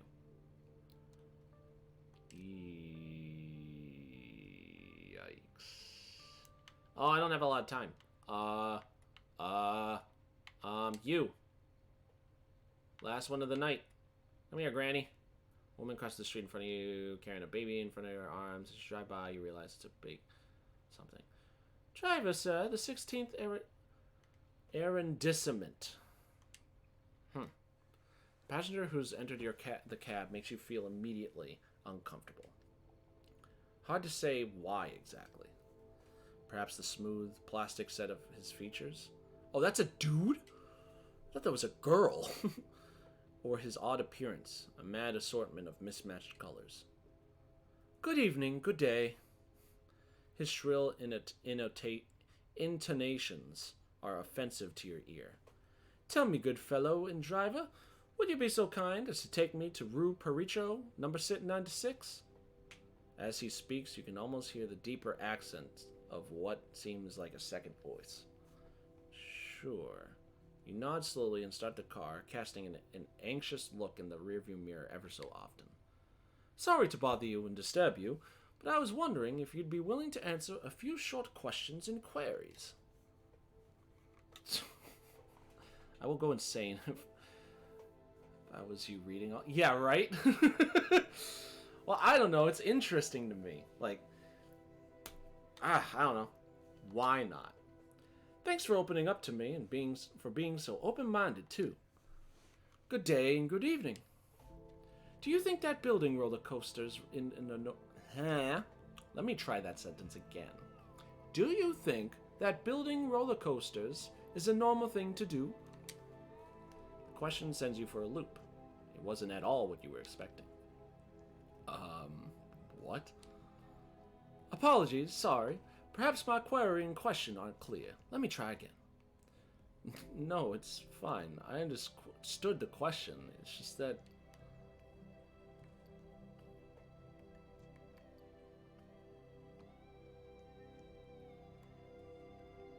Why do you ask? My question mustn't bother and disturb you, otherwise it won't work. Let's try another question, if that's agreeable to you, of course. What's with this guy? Who is he? Good day and good evening. Why have you yet to colonize the satellite you call the moon? He pauses momentarily, and you try to connect the dots. Not you personally, of course, but you as a species. Ooh. What would be a typical answer for that? Because there's nothing there. I mean, I would say it's probably way too expensive. It is very expensive, of course, but the potential profits and gains are enormous. His voice has gone up an octave, or perhaps down. It's at once shrill and deep. Just imagine having breakfast looking down at the planet Earth. The beauty of it would make you realize how precious and unique your planet is. Which brings me to my last question and query. Good day and good evening.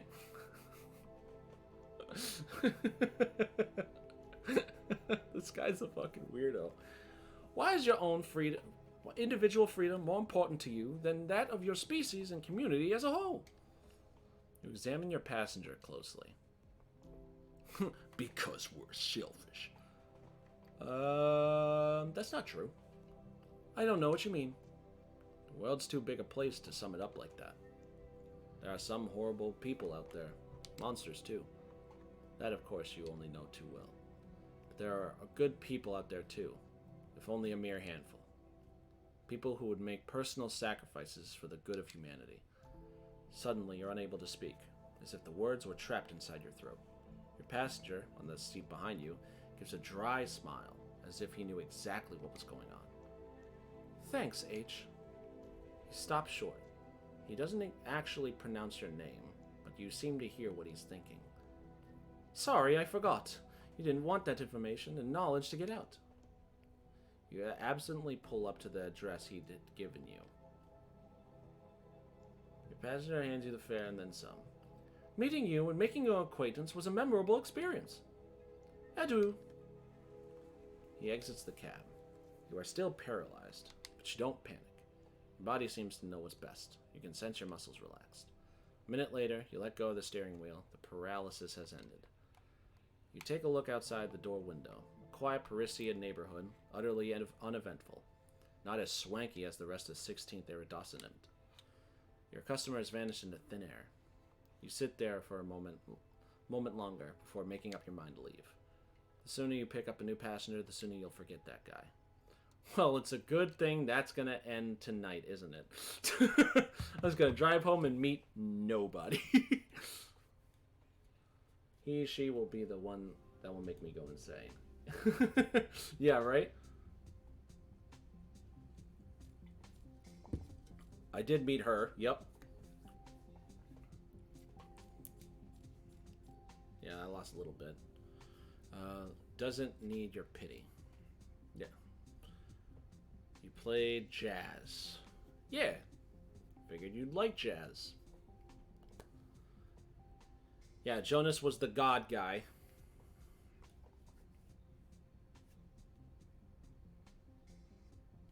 You understood Jonas was a programmer.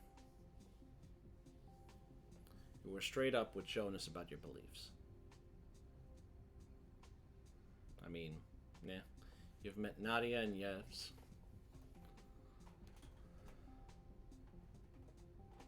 That was the couple. I didn't take your boyfriend home, and I didn't accept your bill. And Ludwig. But now I know where Ludwig is. Ludwig helped you with your investigation. Alright. One last good bite of this for now.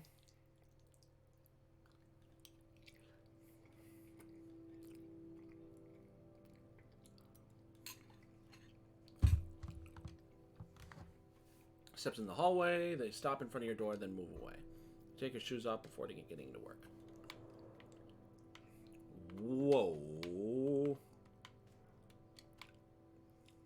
Oh my god. So much. Jonas, yep, he's testing his theory. Jonas is the leader of the dark web. I didn't know that. Victim 1. Candle smell while talking to Ludwig. Well, Candle might have been the cause of the Albatross fire.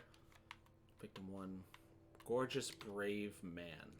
Message you, he watches you. That's probably a Jonas line there. But where was it? Where was the God one? Yeah. This one. This one. Why is that connected to her? Message on crime scene 1. Only one God. Oh, that's Catholic. Yep. Okay.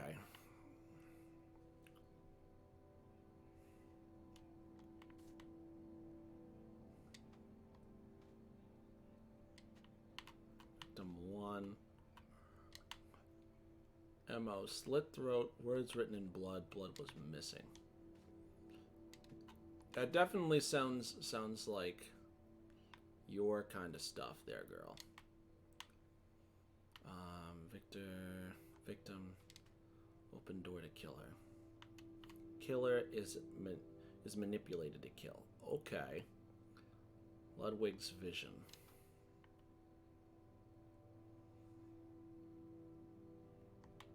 Is a strict religious family. Could be Gilda. But then again, I don't know what Pierre believes in. I don't know if she even believes in God.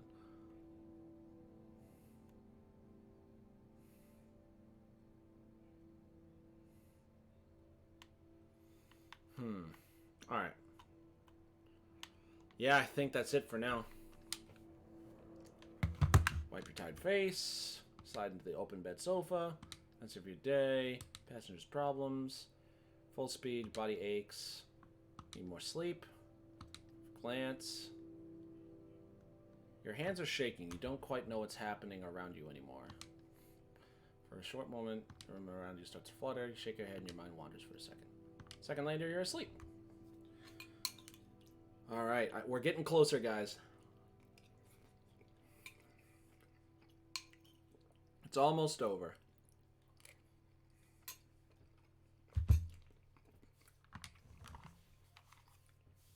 You open one eye, you stretch slowly. It's already nighttime, El. Get up quickly. Outside your studio. Alright. I've got 2 days to find out any more information.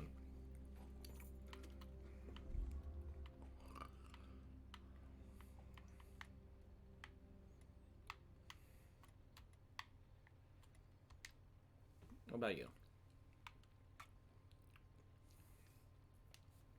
Driving along when a strange burnt smell suddenly fills the cab. You look around, sniff. Is it coming from outside? Park. As soon as you see a free spot, you pull over and park. You freeze. Something or someone is in your taxi. A woman's voice resonates around the cab. I need a better signal. I'm here. I'm here. You turn around slowly. A young woman has appeared behind you. Don't shout. I'm afraid I'll lose the connection. I don't have much time. There's something strange about her face. It's as if she is several different people at once. Listen to me carefully. I come from the future, and you must know that you met. She stops moving like a computer glitch. She stays this way, still frozen.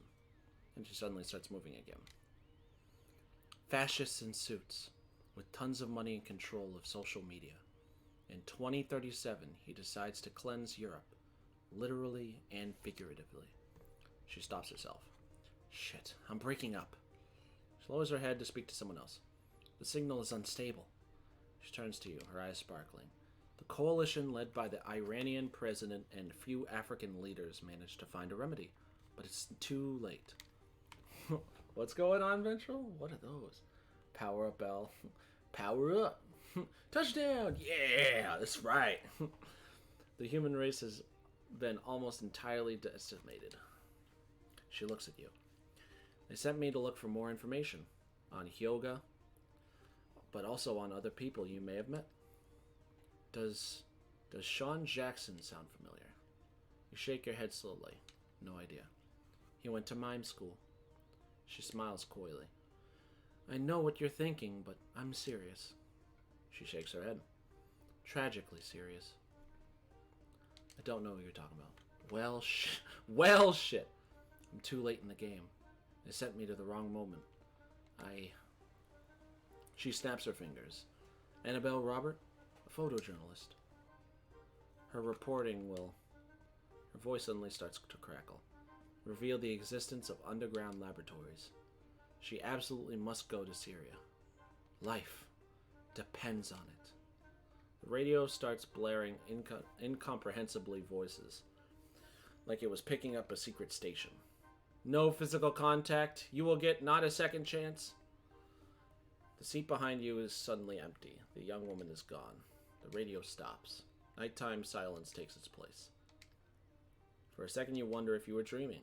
You slowly breathe in and start driving. Yeah, I understand. Alright? Listen. I can only meet so many people.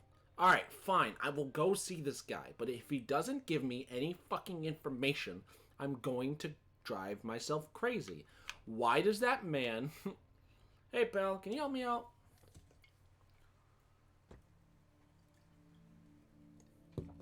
Door opens. It's Herb, a homeless man like hundreds of others in Paris. You've known each other for years, and every now and then he asks you for a favor, to drive him someplace. As usual, he greets you quietly, though he always seems a little on edge. Hey, buddy. What's up, pup? He has a strange verbal tick that you've never really understood. You start the cab. The passenger in the back seat is whistling a funny tune. He's in a pretty good mood. You look good. Yeah, thanks. Some days are like that. Everything goes your way, eh? Belly is full, your buddies are around to help you, you're not cold. He gives you a smile. And then, you get good news. Oh, really? Really? Something you're glad to hear. Well, out with it then. Well, it's my ex-wife. She got married again, and a real love story and all that. Just the way we like them. How'd you find out? She sometimes comes around with stuff for me. She told me, bruh, you on drugs? Yeah, I don't know what's going on. I'm trying my best, man. I'm trying, but my words, my mouth speaks faster than my brain does. Like, I'll see things and my mouth is just like, that's why I need to work on my public speech. It's awful. She sometimes comes around with stuff for me, she told me. She was embarrassed. She gave me a blanket, a few books, some canned food, ravioli. Does she do that often? Yeah, from time to time, when she comes to Paris. In the rear view mirror, your passenger's face clouds over, as if what he was saying had just sunk in. Suddenly, between clenched teeth, he hisses, whore. You look up. Really? Huh? I thought you said something.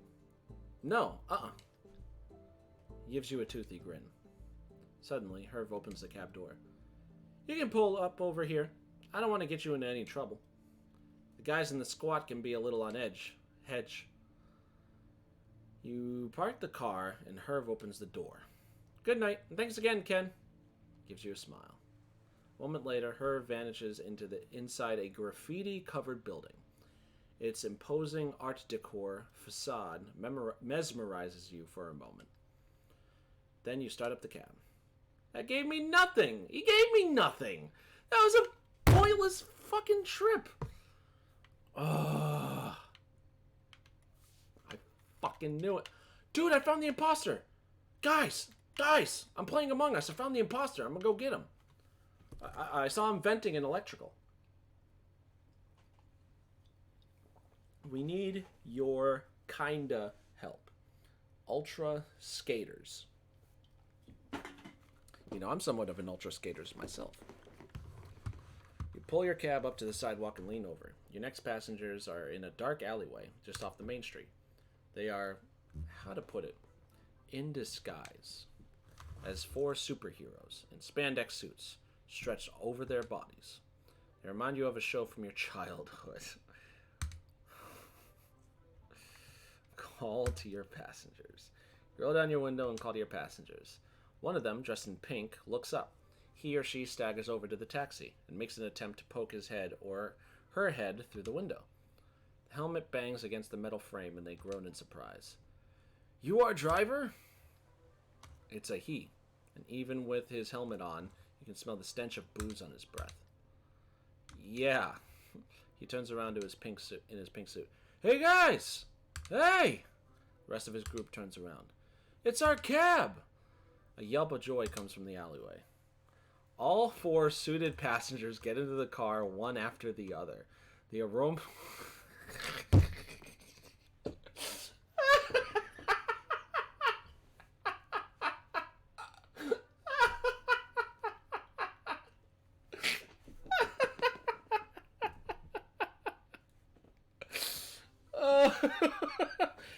Oh no! I don't.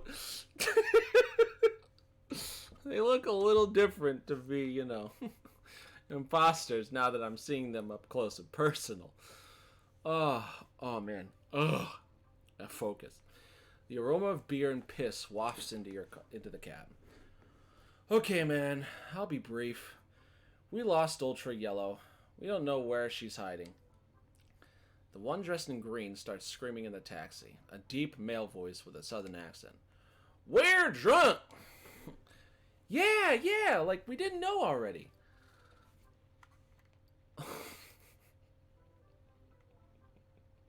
Pull it together, man. Okay.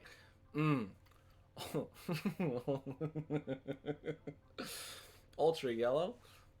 Yeah. Ultra Yellow. our pal.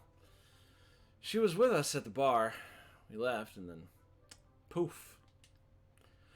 Poof! Vanished. She poof! So, we clearly have a problem. Ultra Pink clears his throat like it might be a technique for getting the alcohol out of his system quicker. Anyway, you could just drive around the neighborhood slowly. She can't be far. The one in red, silent up until now, raises their head. Yeah, dudes, yeah. We're gonna look for her. We're gonna find her. And we're gonna get a drink, because I'm thirsty. Aren't you, dudes? Bro, they murdered Yellow. Yellow was the imposter all along. Sounds like Red might be on that sus shit.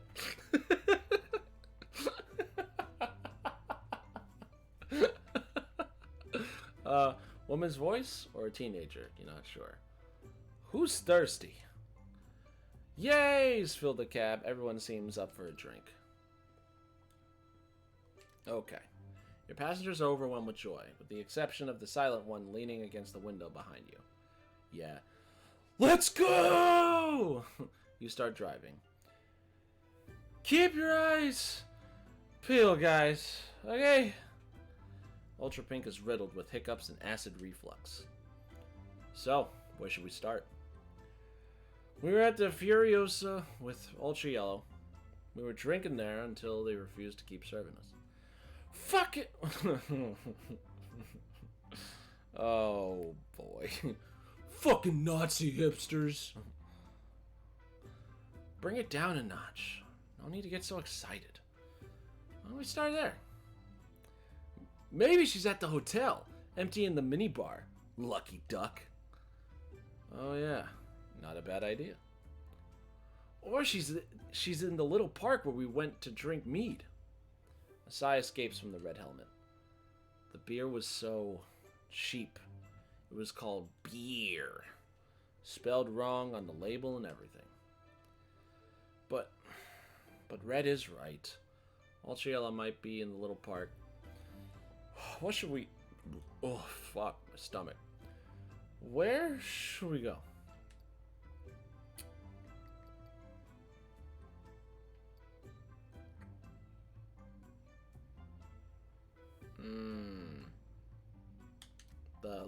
The park. Let's go to the park. Maybe she's still there. No. She was with us at the bar, right? I don't know anymore. They tell you how to find the park they're talking about, and you start the car. In the back, they spark up a discussion centering on the following theme. Which country has the best price/amount of alcohol ratio? You quickly tune them out. You let out a sigh, shake your head, hoping you'll be done with them soon. Pink and Red vote for Bulgaria. Green shouts the only right answer is Croatia. As for Blue, he hasn't said a word all evening. You're starting to worry. The park finally comes in sight and silence fills the cab. I don't see anyone in this park. You sure it's this one? Yeah, recognize it! That's where I yacked up my insides! And yet you're still totally drunk, dude. I'm not that drunk. I'll prove it. I can remember my credit card number. 4434. You give out your credit card number when you're drunk? Oh, no, never. Except when I'm drunk. Silence in the cab. I can't. What am I playing right now? What is going on? Don't want to have a fucking idea? Clear your throat. Ooh, there's still the bar. Yeah, the bar. Good idea. Yay! Maybe we could get a nice cold one while we're at it.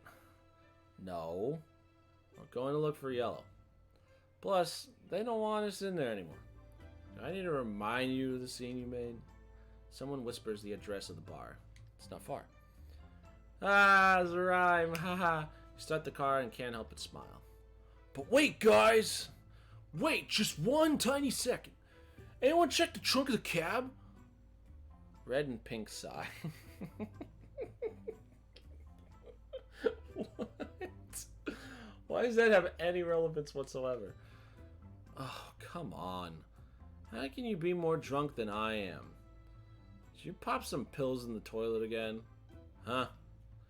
No, man! No! They go on to discuss their darkest memories of boozing past. As for Blue, he still hasn't said anything. You watch him in the rearview mirror. If you go by the way his head is lolling, he's starting to fall asleep.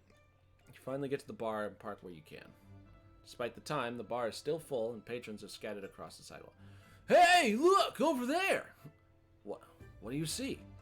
Well, that's Ultra Yellow, isn't it? They all lean over, except Blue, to try and make out the shape in the darkness. Oh, come on.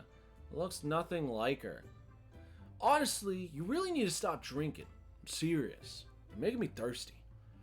But I swear, I thought it was her. I've had enough of him, I swear. No need to get upset. We'll find her eventually. We're never gonna find her. Never ever. Jesus, stop screaming already. The car totally smells like licorice now. You're such an ass. She might be at the hotel. They look at you in silence. Not a bad idea. You're the man. This guy's a genius. Yeah, the hotel. She might already have crashed. Maybe she hooked up with someone. Shit. Yeah, okay. Let's go. You start driving, a mild migraine taking over your head. You don't say. You start driving to the address the pink guy gave you. Behind you, the discussion is getting out of hand. Pink and Red think they never should have eaten at the sushi restaurant. Green is screaming that Yellow is totally nuts anyway. As for Blue, not a peep. You're starting to get worried. Say something. Hey, say, your friend there, is he okay? Discussion in the back of the cab comes to a halt. Who? Ultra Blue? Yeah, don't worry. He's a silent drunk. He never stops talking, constantly running off at the mouth. But as soon as he starts drinking, nothing. He suddenly starts whispering. Not a single word. Yeah, what he said. Actually, it's the only way we get him to shut up. It's unusual. You're telling me. His deep voice disintegrates with a low grumble. But anyway, he's just fine. Aren't you, Ultra Blue? No answer from the concerned party.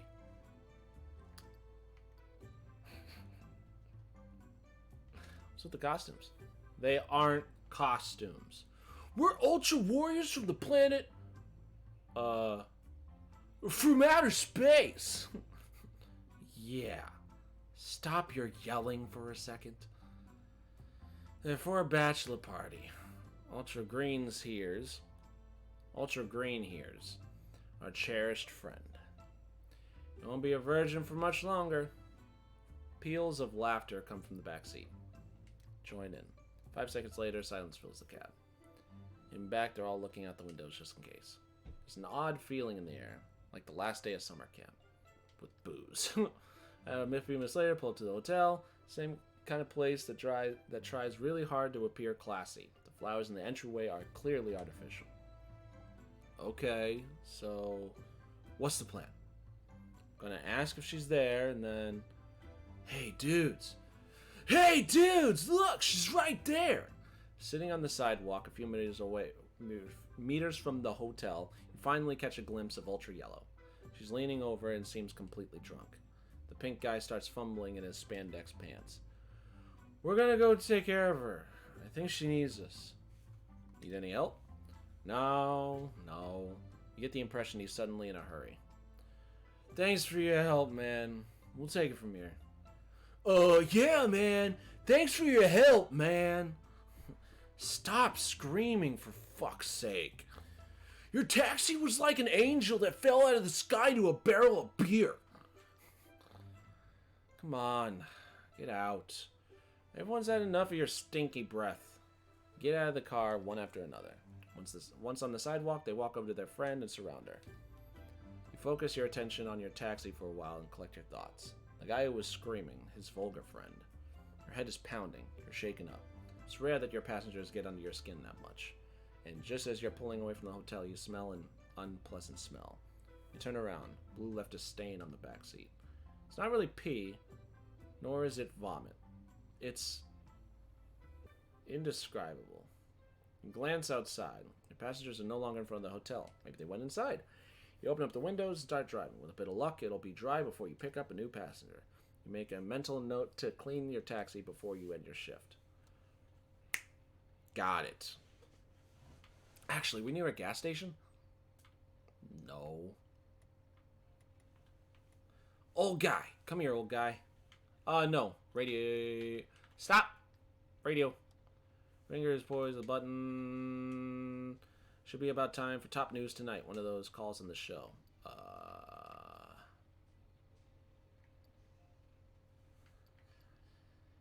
Listen to news. You happen upon the nighttime news. One of the stories goes on about a restaurant La Pierre shutting down.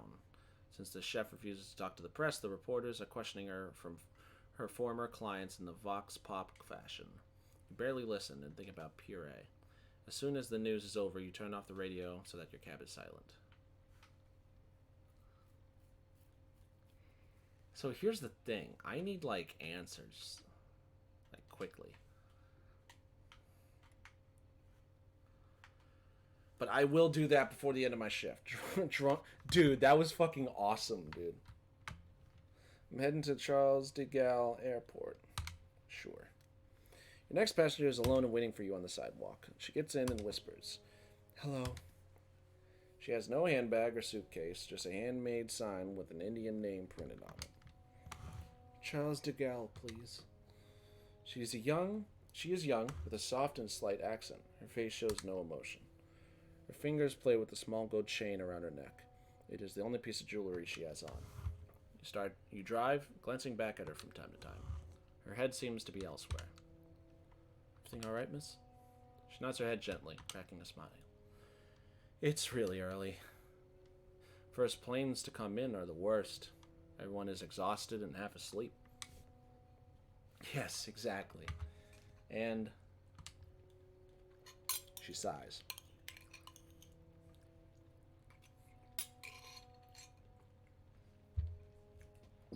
Baked Potato 462, what's going on, man? Thank you for the follow. I appreciate it. Hopefully you're enjoying the stream. I'm playing Night Call right now, and it's pretty fun. You just missed Drunk Power Rangers, as Ventral put it a moment ago, and it was freaking awesome. Absolutely awesome.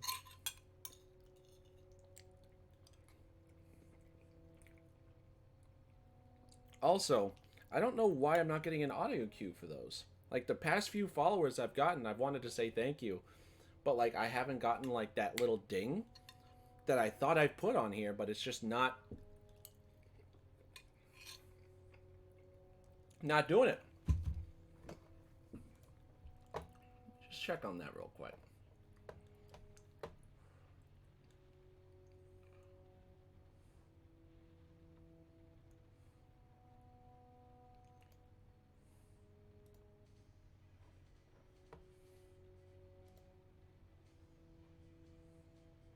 You got here, I got you. Ding. Hey, whatever, man. Alright? Whatever.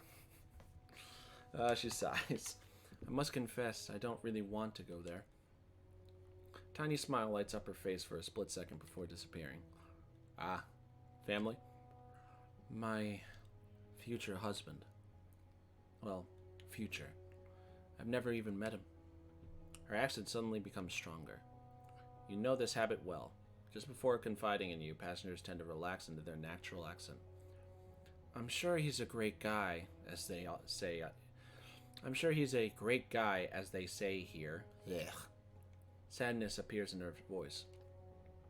But I don't know him at all. My parents chose him. It's crazy, isn't it? Are you shocked?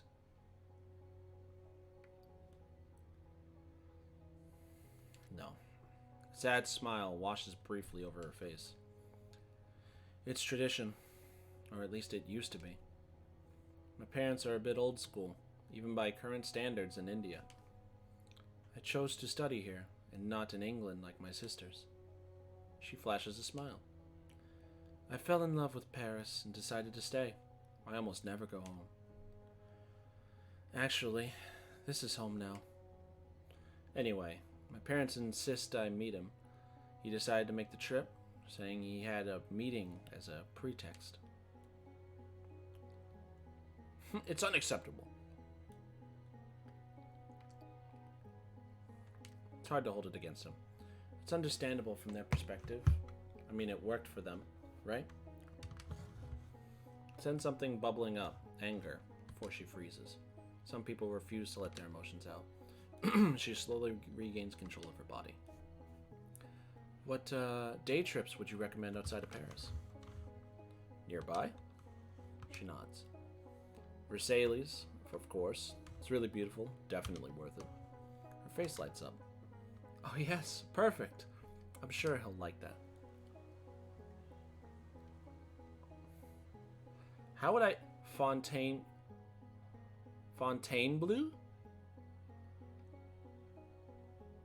Fontainebleau. It's a huge park.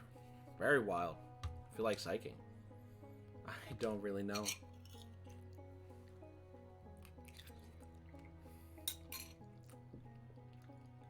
I mean, if you're meeting someone for the first time, it's not all too surprising, you know? But I definitely... I've never understood that. Like, let them live their lives.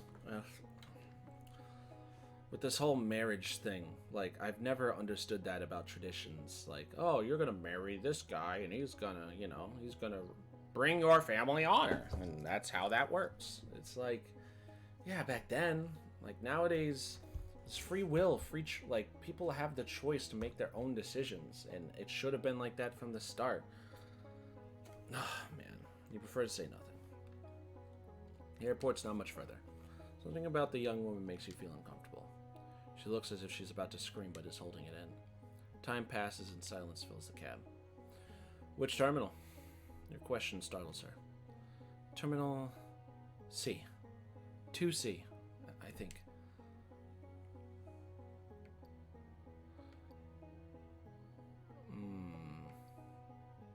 Why would I ask that? It's supposed to be a nice day out today.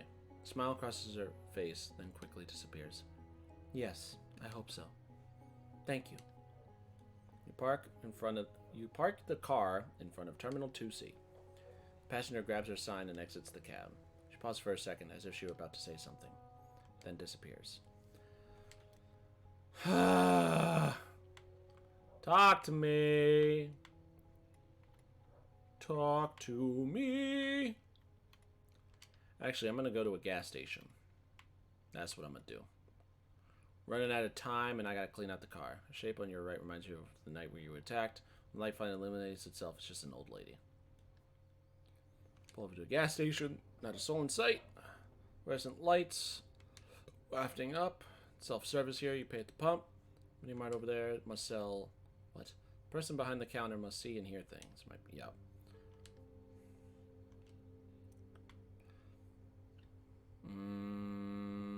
Sure.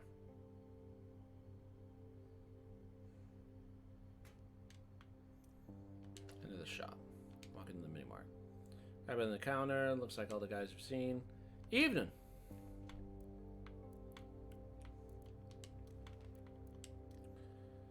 I was wondering. You immediately bring up the serial killer. The cashier looks up, obviously excited about the topic. Sweet. You got anything to say about that? Okay. Have a good evening. Cold welcomes you outside. Quickly makes you forget the unpleasant tone.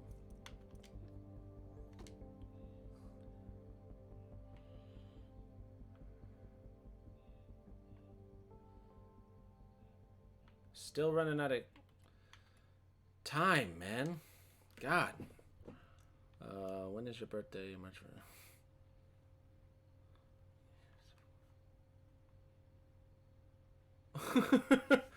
What? I mean... We need airs. Yeah, that's exactly what I need. It's not much first, but it is what it is. The passenger who sinks into the backseat is one of the hordes of cyclists you almost always hit at red lights. She's a bike courier, the kind who pays no attention to red lights, stop signs, or right-of-ways. She gives you a smile. Holy shit, it's flippin' freezing out there. You smile. Do we know each other from somewhere? I don't think so. I probably just cut you off on my bike or something. Or maybe it was me. Maybe I changed lanes without signaling. You burst out laughing. She gives you an address. It's for a delivery, but it's too cold. Can't seem to get warm. Start the cab and turn the heat up to high. Warm air fills the car. The young woman nods. Thanks. That's exactly what I'm here for. She closes her eyes as if to enjoy the muffled hum of the heater. I hope you don't mind. There's no way I was going to get back on my bike. I left it behind with my colleagues in front of that restaurant. She sighs. I know it's pretty counterproductive, paying for a cab ride to deliver food, but all the warm air, it feels good. How's work going? The young woman is struggling to stay awake. Pretty good, though I had a run-in with one of my colleagues tonight. She falters. He's a real know-it-all. Kind of guy who thinks he's been there, done that. Work itself's pretty good, though. In the winter, we do a lot of business. People stay holed up at home like rabbits. Like rabbits. I need a doctor's appointment. Okay, how about 10? 10 tomorrow. No, I don't need that many. What? Yeah. I have to say, she yawns. I'm warming up, but I sure am tired all of a sudden. She closes her eyes. Sorry, we're already here. Pull up to the address. Right. Back to work. Delivery girl quickly exits the cab, slamming the door behind her. She rings the door of the elegant Parisian building. A moment later, the door cracks open. Courier hands her client a plastic bag with takeout containers inside. She smiles. The door shuts. She rushes over to the cab and flings herself into the back seat. Come on, let's get out of here. Fast. Start the cab. Back to the restaurant, please. I left my bike there. Well, that's that. Her phone chirps. Business is picking up. She sighs. But yeah, I think I'm gonna wait a little. Check it later. She settles comfortably in the back seat and closes her eyes. Is your customer nice? Have you been doing this for a long time? It's been... It's my second winter, so yeah, a year and a half or so. Time really flies. I have to say, it gets pretty boring after a while. She flashes you a toothy grin. At first you're like, yeah, what's the best shortcut? How can I get to that restaurant as fast as possible? But after a while, always the same old routine. There's a pause. She gives a short laugh. Nah, I shouldn't complain, really. At least I can take it easy on my bike. There's no one to really mess around with me. She lets out a silvery laugh. It's very soothing in tone. The laugh of someone you could trust. What'd you do before? Marketing. A step-up company. One of those super pretentious places where everyone speaks 3 languages and only eats whole grain. My boss was a total asshole who was always grabbing my ass. A look of revulsion flickers around her face. Face? Around her face! When I'm looking at someone, I want to look at their face. Not face. So now, I'm done with all that. Doctor is here, the list of donors. Liver's kidney in alphabetical order. Wow. It is very organized.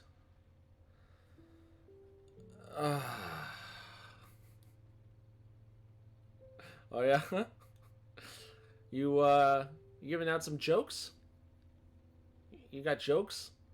Ventral? Got some jokes out here for me? I like the last one. That was pretty good. I didn't understand the first three. At first I was like, what? And then I started slowly getting it. So I'm done with all that. She looked serious, as if she had just concluded a long speech. So that, my friend, is why I wouldn't trade in my bike for all the world. Any prospects for the future? No, you're right. Not much as far as prospects go. It's not like I'm gonna be made team manager or anything. That's for sure. But it's not all that bad. There are worse jobs around. Silence. And I know what you're gonna say. I'm being exploited, badly paid, all that. But the worst part is actually the customers. You look at her in surprise. No, I swear, it's true. You deliver their dinner because they're worn out after working all day. They don't even tip you for a single euro. Still, they are understanding and all that. Give me articles about the big bad delivery business abusing us. Then they order sushi from the restaurant down the street. Never trust a stomach. She makes a little farting sound with her mouth. Believe me, bunch of cheapskates. She stops you with a gesture before you can speak. But all that, just for the time being. Promise. Putting a little aside. Like my father always said. I'm going to open a takoyaki food truck. Show me your resume. You're not the boss of me, yo. Not the boss of me. Oh yeah? You're hired. I don't know. You don't know anymore? I don't know. You got something going on there. You got something. Try again. You're not the... Show me your resume. You're not the boss of me. Oh yeah? You're hired. A takoyaki food truck. Have you ever had takoyaki? You pull up to the restaurant. A swarm of bike couriers are waiting for their orders. Yeah. Oh, cool. I want it to be the latest thing. It's basically a pretty simple idea. Sell them to people lined up for concerts, movies, plays. She smiles. Anyhow, I'm out of here. There are a lot of people starving in Paris. We don't want to let them down. She hands you the fare and exits the cab. Thanks again, really. You're good company. If you ever need a shortcut, just ask. She gives you a last smile, then walks over to her crew. I'm running out of time! I've gotten nothing. I've gotten no clues, no hints. I'm gonna have to drive to fucking gas stations at this point, dude. Alright, so I've been to that one, and I've been to the one to the far left. I've done all the visuals. Bro. I'm running out of time! I've got today and tomorrow to find out who the killer is.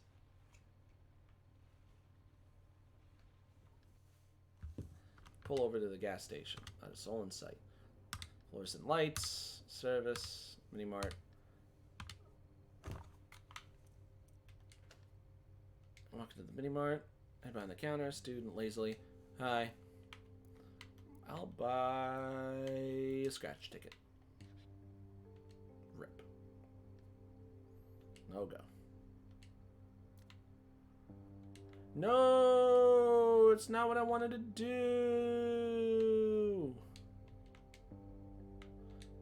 No, go.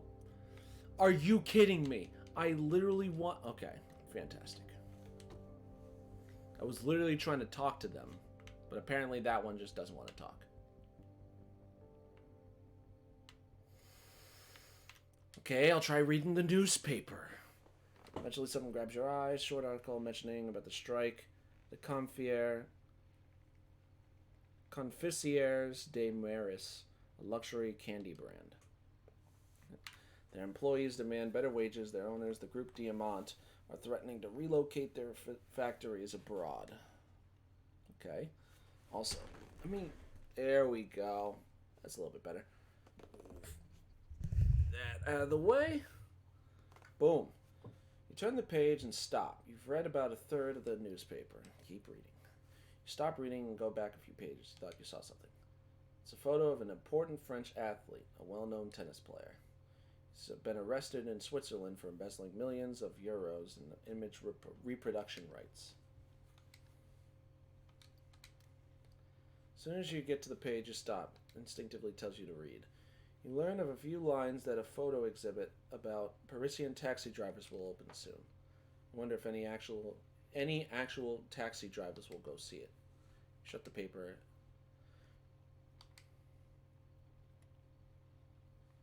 Wait.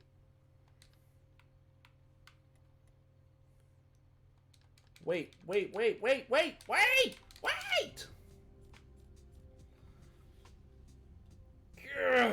Yeah, I don't know what Janet's deal was. Annabelle.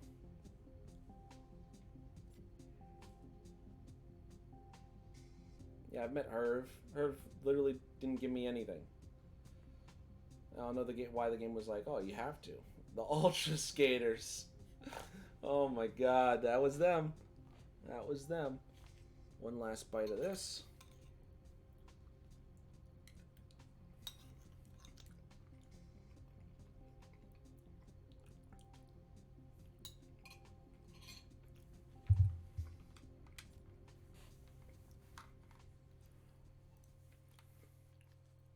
Take a few minutes to update your board with new clues.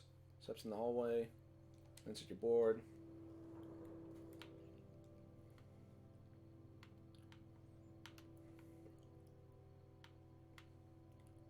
Anything new?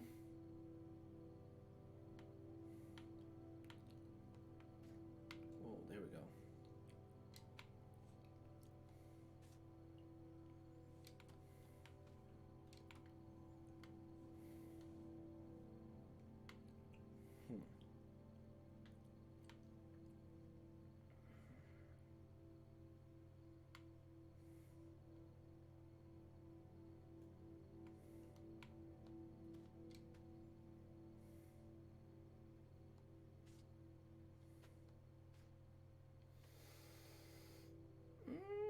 I don't know if lust would be right path. But yeah, I can't think of anything, guys. I'm trying.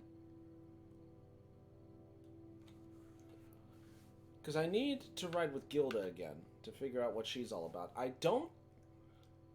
feel like Pearson or Jonas could be bad, like could be the bad guy. But at the same time, I don't know. Like, I don't know what his motive is. Like, besides the fact that he believes since we're on a simulation, we have to die to prove we exist. But what's the moon? Hold on. Planted flowers and trees illegally. Gave part of her fortune to defund an animal cause.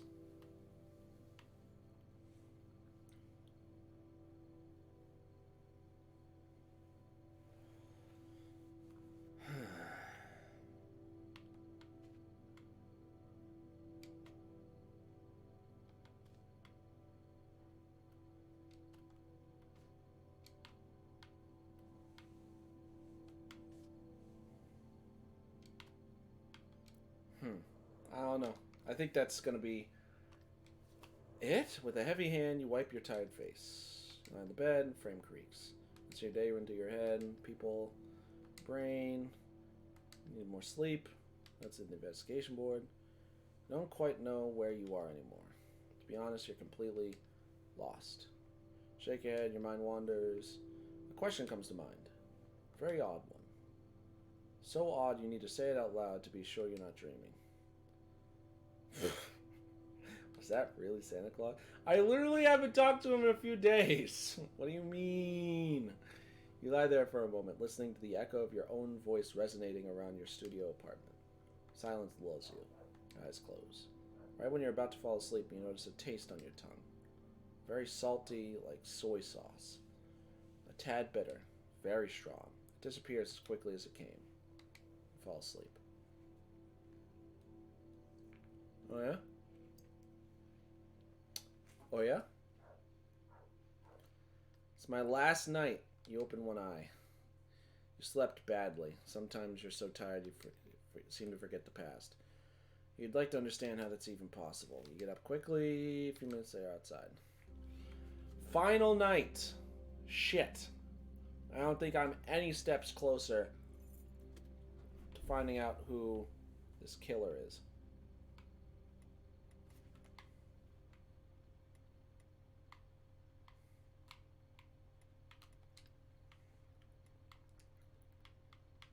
Actually, go to this gas station. Maybe if I talk to someone at the gas station, I might be able to find something. Maybe. Yep. Self-serve, mini-mart.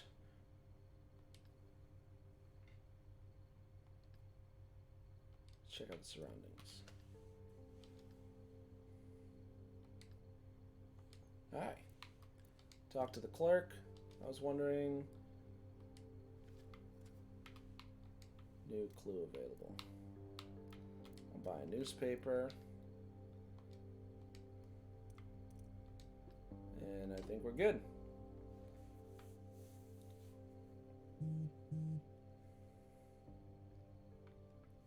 Let's see if I can get anything from anybody. Maybe here? Whoa. Almost dropped my controller completely.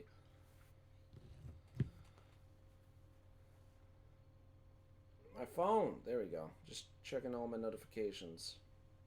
Clear that. Oh, I'm getting a bunch of achievements apparently. Stop over at gas station, sold in sight, fluorescent lights, self-serve, person behind the counter, don't know why it's scary. Okay, walking to the mini mart. Smell coming off the guy running at the shop at the station. Booze? Yup.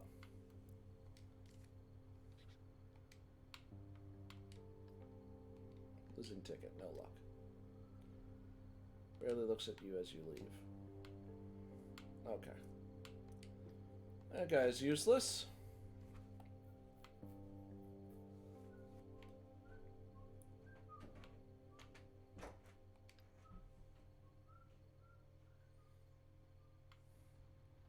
Oh, there we go. A familiar smell tickles your nose. Yes, Ludwig! I need your help, man. You turn around just in time to see a little ghost appear in your back seat.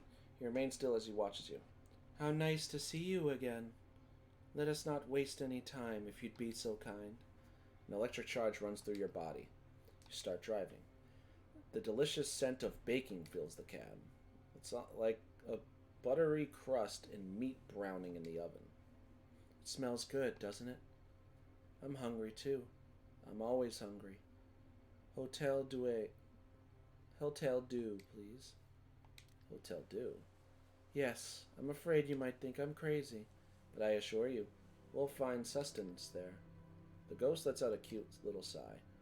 There used to be an excellent pastry shop there, the best pâté and croûte in all of Paris. Everyone went there, that's for sure. They closed centuries ago, long before I was born. But they still sell their products. In the courtyard of the hospital, the ghosts who live there love to treat themselves to some nice warm pâté, well played, before going to their rooms. He giggles. You should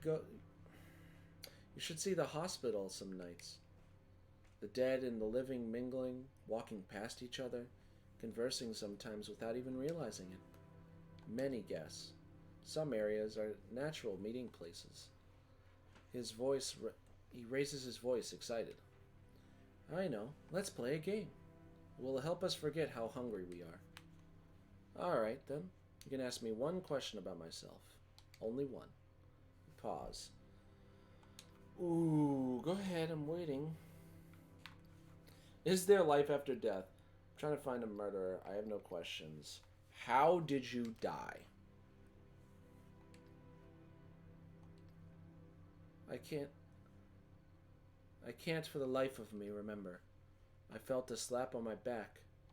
I fell, and here I am. He bursts out laughing. His laughter is childlike, sparkling and uncalculated. Excellent question. I haven't wondered enough myself. I must not be interested to know. I'm dead, and that's all there is to it. He points to something outside. We're not far now. The pastry shop I was telling you about was right behind this wall, on the corner of another street. Both streets have disappeared. They were razed and erased when they built the hospital. I want to tell you something. Oh, any two-bit historian pushing their books on you would know.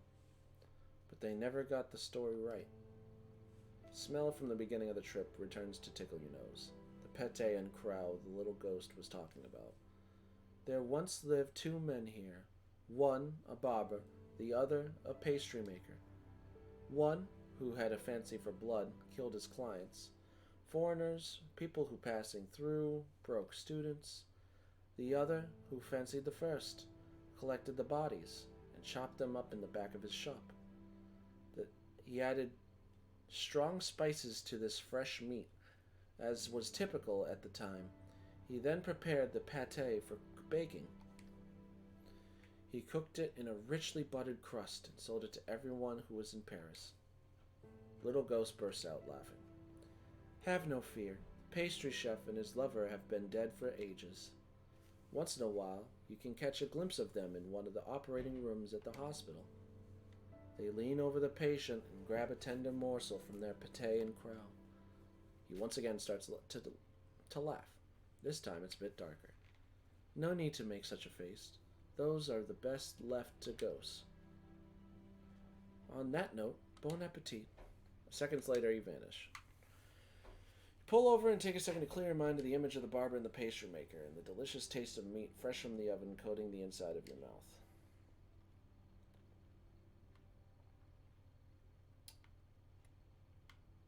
Well then, I'm in trouble. No key, people. At all. Door opens, passenger collapses in the back seat. His eyes are hidden behind a pair of large, dark sunglasses. His clothes reek of sweat and booze. A clubber. He mumbles his destination, and you start driving. Hello? Oh, okay. I'm going crazy. Let me do...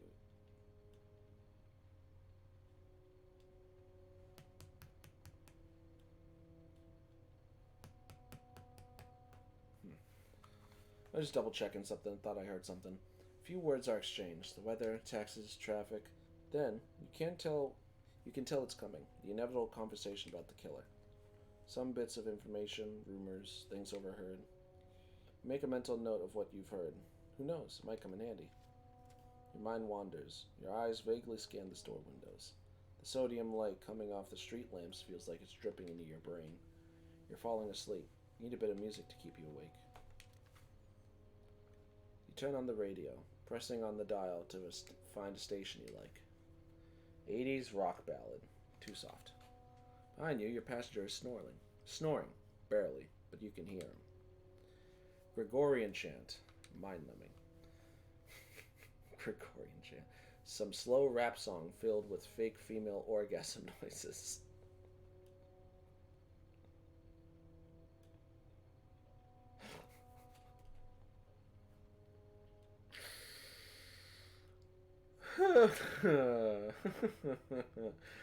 Oh man.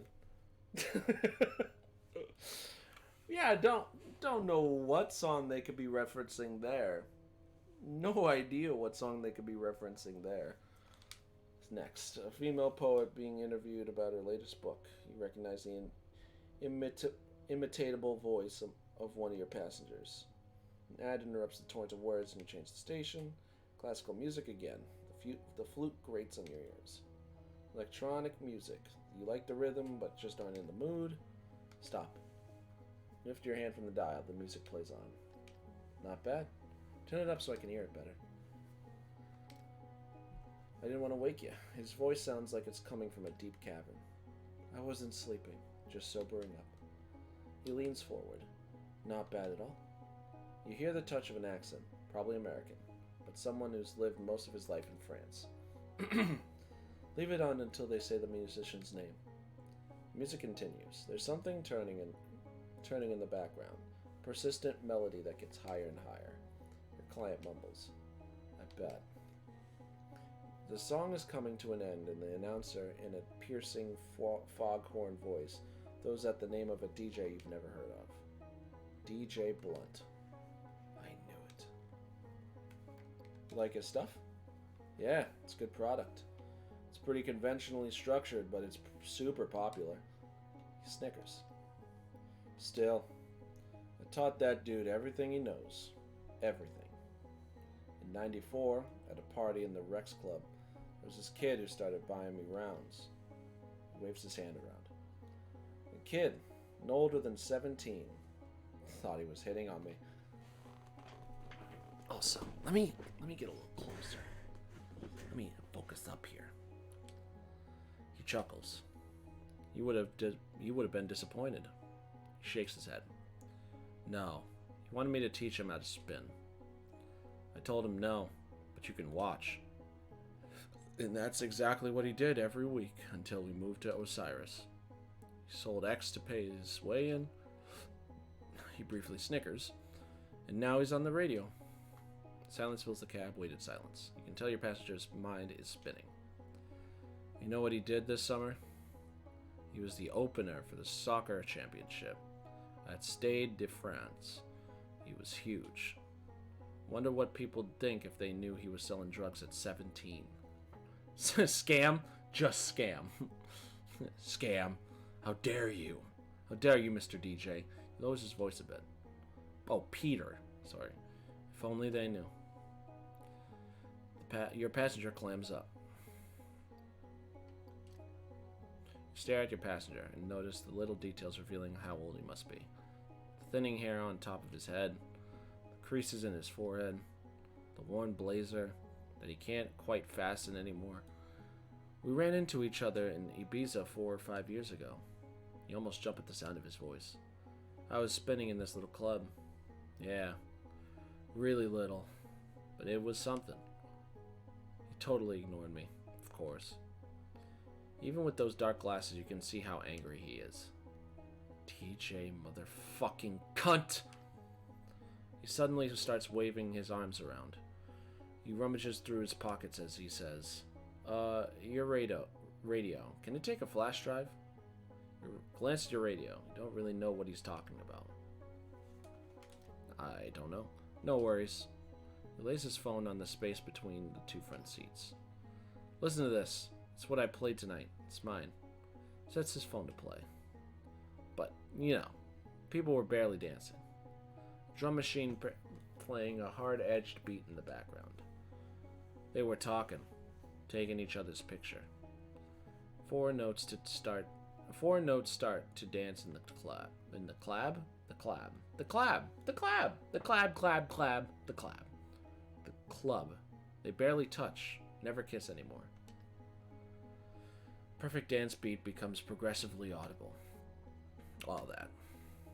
Purely electronic crescendo plays. Is over. There's a break in the music. Synthesized strings calm the music down without slowing it down. At least, the song is getting intense again. Explodes as your passengers drift off. I got people dancing. Song comes from another minute. Well, keeps going for another minute, sorry. Then stops. Your passenger doesn't budge. Bulge? My passenger doesn't bulge. What is wrong with me? Give me one. That's how I caught it. I'm gonna grab me another drink. Maybe that'll help loosen my words up a bit. That, and I'm getting thirsty, so I'll be right back.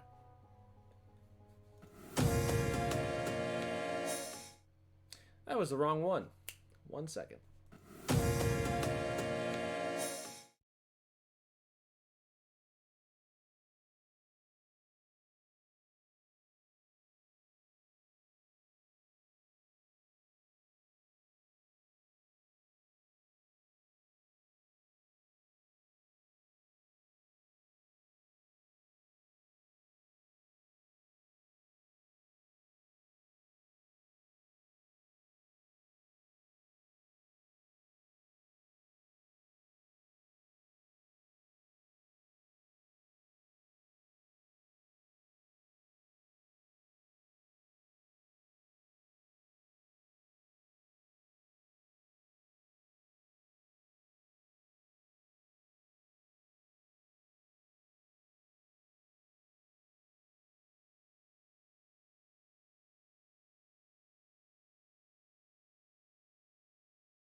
There we go.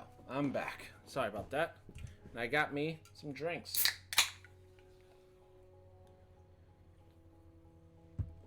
Oh, man, I needed to. I'll have to take a look at that later. Crack. Snap, crackle, pop. Rice Krispies. Oh.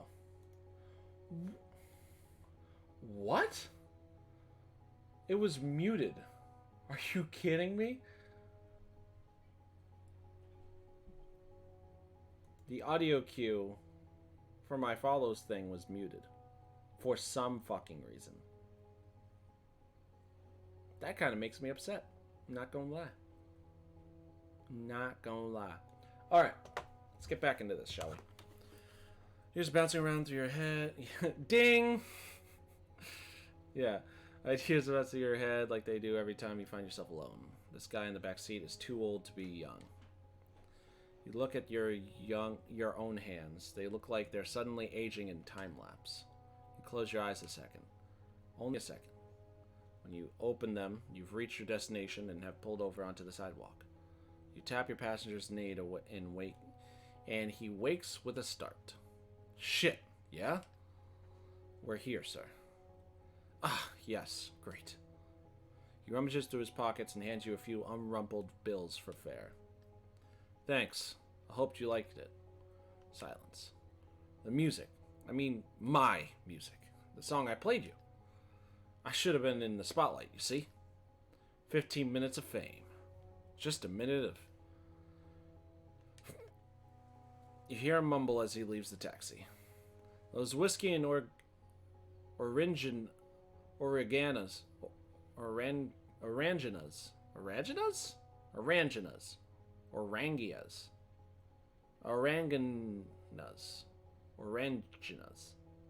Whatever that word is. Really screw with my system. You see him stagger toward his building. It takes him several tries to get the door open. Finally disappears. You heave a long sigh. Okay, come on. $4. $4. Woo!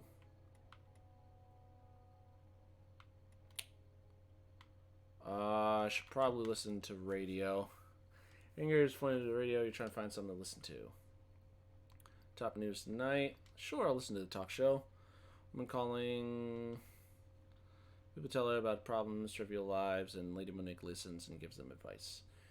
You like the show because the callers remind you of yourself, worn out, exhausted, and at the end of the rope. Especially because Lady Monique is also trying to figure out who the killer is. You tune into the show in the middle. Happens every time. Lady Monique is speaking very intimately with a caller she seems to know. You usually like these personal moments on the show, but not tonight. You're preoccupied, anxious about everything. A moment later, the conversation gets sluggish and they start making random comparisons. Turn off the radio and find yourself alone in the cab. That could have been useful information there, bud.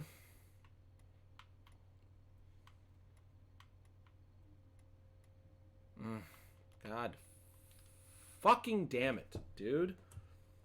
I'm trying to find out who the killer is, and I literally have today to find out, and I have no idea if I'm going to be able to get it in time.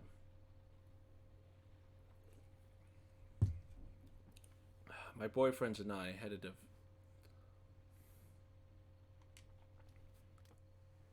A couple gets in your taxi. If you add it up, their total age cannot be more than 40. They glance at each other, nervously, and occasionally grab hands affectionately. He speaks first. Despite being built like a tank, his voice is soft and a bit hesitant. Vincent S., please. You detect a southern accent. Start driving. The couple is whispering in the back seat. Their words are sometimes covered by the sound of the radio, the street noise, and the motor. Idiot. The castle. Think we're gonna sleep there? Yeah, but I don't know where to. You smile. Passengers always think you can't hear them when they whisper in the back of the cab. No big deal. The hotel is right next door anyway. Actually, though, you can hear everything. That hotel of yours? I'm just not feeling it. Why not? I'm just not, that's all. On their website, it looks old, with Tiny beds. We can get a double bed. I'm just not feeling it. A moment of silence. What should we do then? We could ask him. Who? The driver. The boy raises his voice. What? Are you crazy? They glance at you, hoping you haven't heard anything. You must know some hotels. I'm sure of it. Go ahead, ask. He'll think it's strange. The guy's a taxi driver. I'm sure. The killer's me. Plot twist. No, Ventral. You're the imposter, but I've been vacuumed into space. I'm sure people ask him all the time. Me? Why me? You're the one that doesn't wait for my parents to leave us their place.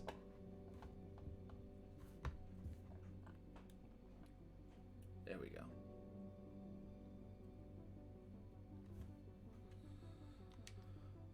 That's not why. It's just that your room is too what?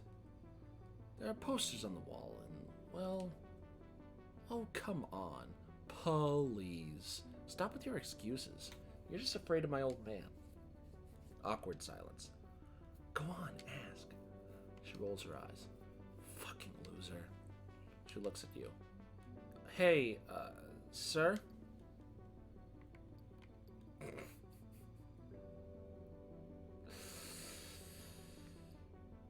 Yes? So here goes. We need some advice.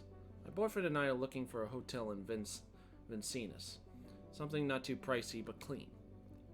With a double bed. No one cares about the double bed, Antoine. He doesn't give a shit. No, sorry. I know a few places. Is it safe? Not. Yes. Yes. I'm a professional, miss. Thank you. The couple has begun whispering in the back again. You okay? We should have waited until my parents left. Shit, I'm sorry. It's my fault. I tried to rush things and... Are you kidding? I'm the one who's in a hurry. They look at each other and burst out laughing.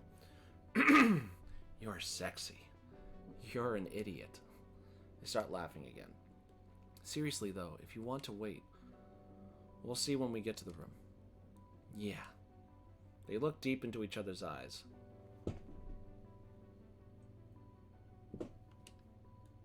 You don't pay them any attention for the remainder of the ride. They continue cooing in the back. They warm up at the taxi with their sweet words that float up to your ears. You stop in front of the hotel. It is a small, discreet building, no frills or fuss. Yet, it gives off a warm and welcoming impression. This is it? Looks pretty cool. Yeah. I know the owner. She will welcome you with open arms. They remain silent for a moment. This is it? She glances at her boyfriend. Let's see how much it costs. We'll wing it. Yeah.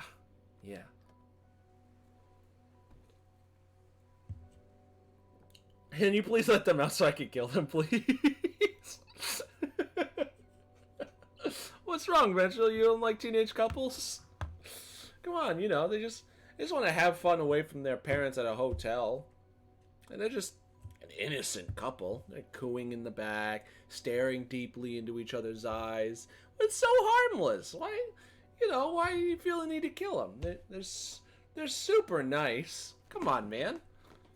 Gotta let them have their fun. They're only so young, and you only have one life to live. You know how it is, man. You know how it is.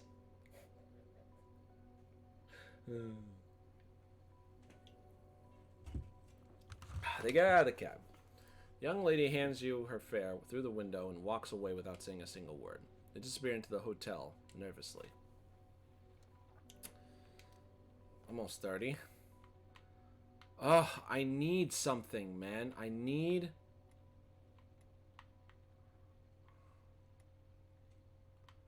Fuck. A newspaper for the night. Something grabs your eye. Satellite map shows you where the hurricane is. Small group of children smiling. Keep reading. Stop reading. Go back a few pages. Positive critique of a bar called Soleil. You make note of the information with with interest. In your line of work, that kind of thing can always come in handy. Oh, okay. As soon as you get to the page... It's a movie review. The pitch and actors who sound vaguely familiar make you want to go see it. You can't remember the last time you went to see a movie. If you're going to sit in the dark for 2 hours, you might as well be driving in your cab. You shut the paper, it'll end up in the trash. Shit!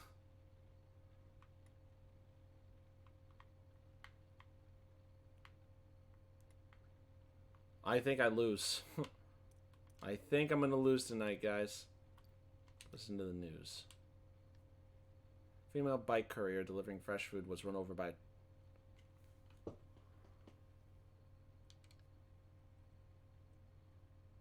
Oh, was not hurt.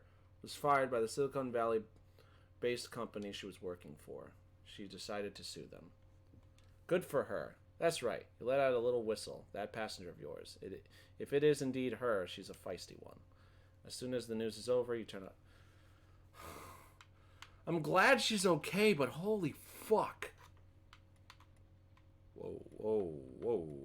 Too many people here. Let's do this chick. Since there's not going to be anything else.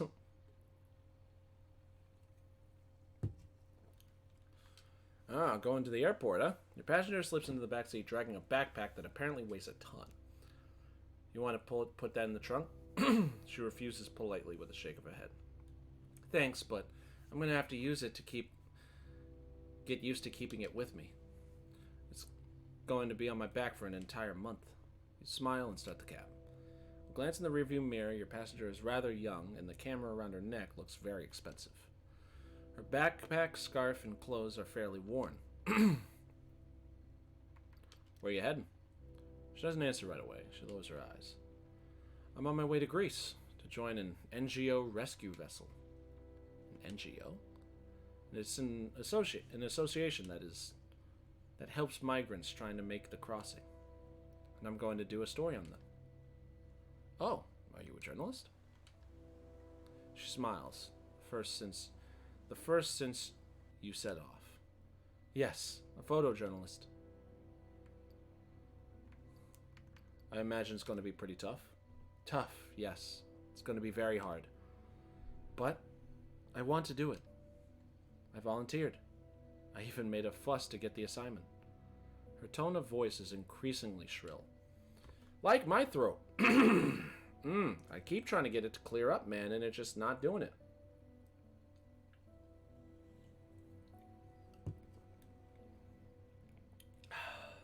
I read first-hand accounts. I talked to journalists who have worked on the subject. I just can't ignore the whole thing. She gives a short laugh. I even played a video game about refugees. Beautifully done. Really powerful. I knew I couldn't just sit back and watch. This was my chance to show the world what's going on there. Your passenger's phone starts to ring. Oh, sorry, She glances at the caller name, her face freezes. She sighs, a troubled smile flickering across her face, then she takes the call. Hi, Dad. I'm in the cab. Yeah. Oh, right. Yeah, I told you. I tried, but he wouldn't change his mind. Come on, Dad. I told you. I'll be fine. They wouldn't be sending me there if... She moves the phone a bit farther from her ear. Come on, Dad, stop.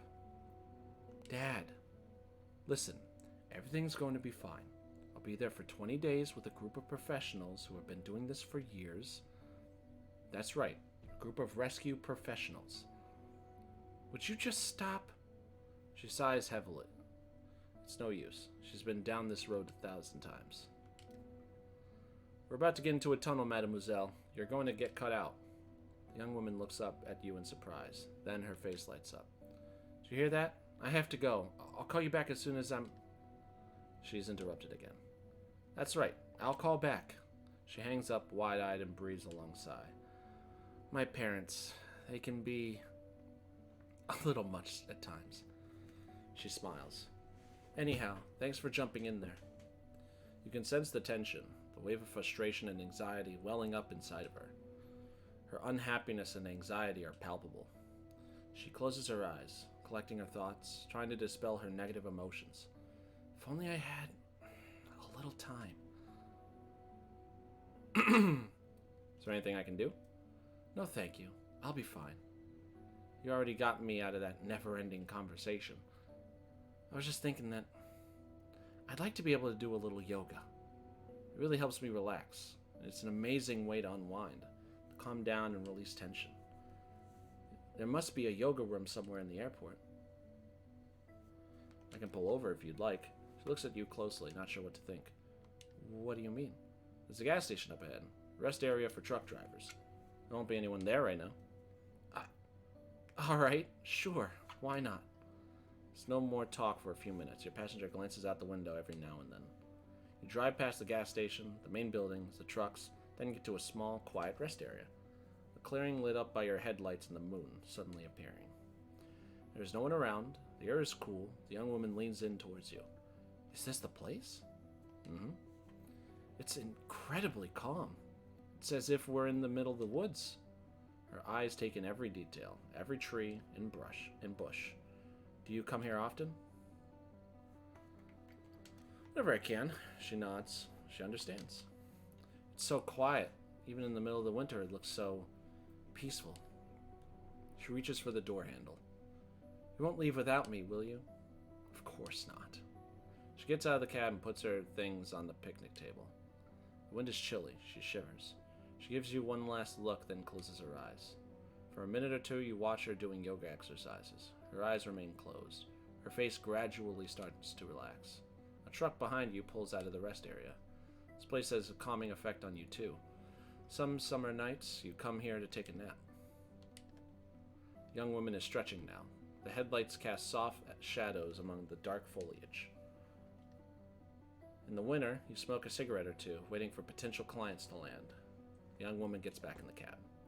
She says nothing. There's no need. You sense she's recovered her calm and is ready to face the rest of her journey. You drive away, leaving behind the clearing, the rest area, the gas station. The young woman is sleeping. The road keeps passing by, and before long, you're approaching the airport. A moment later, you turn down the radio. The song fades. I'll pull up over here. It'll be easier for you to get out of the cab. You get to the airport drop-off zone. A couple colleagues greet you with a wave. A few bleak-looking passengers are struggling with huge suitcases in car trunks. A security guard sitting on luggage cart smokes a cigarette, clearly exhausted. Your passenger pays the fare, collects her things, but doesn't leave the cab. Thank you for getting me out of that horrible phone call. I love my parents, but they are suffocating. It could have been gone for hours. So, thank you. I have to go now. I have the feeling my parents are going to call again. Might as well go in where it's warm and I'm not a disturbance. Take good care of yourself. I will, promise. She gets out of the cab with all her gear. Your eye follows her as she heads to the terminal. The airport doors close behind her. You sit there a minute or two, all by yourself. There's no one around. May as well head out as soon as possible. Well, GG. I have no idea who the guy is, and I don't know how I'm supposed to find him.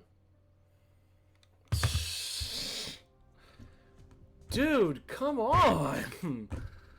Like, what? I missed something? Now you know what happened in the Rue.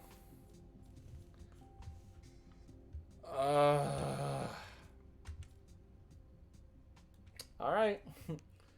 Let's lose. Take a few minutes to update the board. Neighbor flushed the toilet. Pipes shake.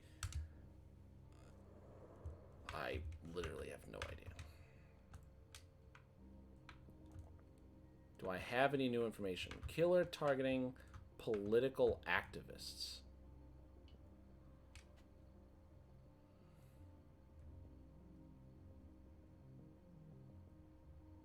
Victim 4 is a wealthy widow.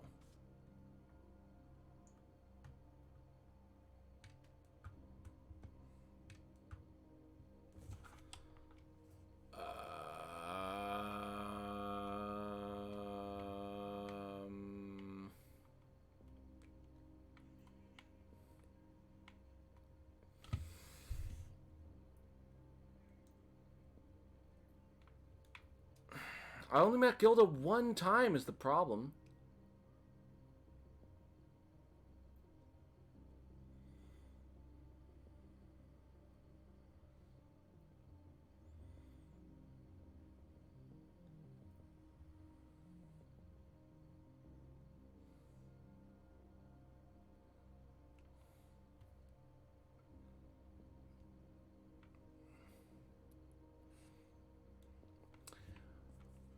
I wonder if it's puree or Pierre. I wonder. Phone rings. You impulsively take a step back. It's a moment of truth. Hello? Hi. Ice cold. So? She heaves a long sigh. There's no background noise. She must not be at the station. Where are you? I'm... For a second you think she's going to tell you, but then... Somewhere. None of your business. A light clinking noise. The sound of a teacup or on a coaster, maybe? I'm listening. What have you got for me? She clears her throat. Her voice sounds louder, more confident. Me! Kill! Glance at the wall. The suspects are lined up. All the evidence. A whole mess of ideas. Your stomach is in a knot. I don't have to remind you. You cannot get this wrong. Oh.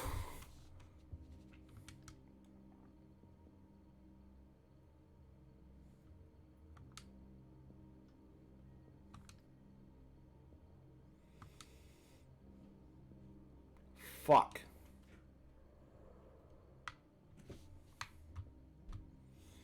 Okay. I have to think about this.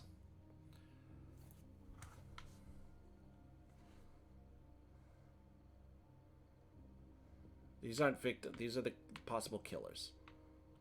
So I don't know how that's going to help, and I don't know how that's going to help. Oh, because that helps against her. Right. Okay. So let me look at the victims. Victims had garlic in their hand.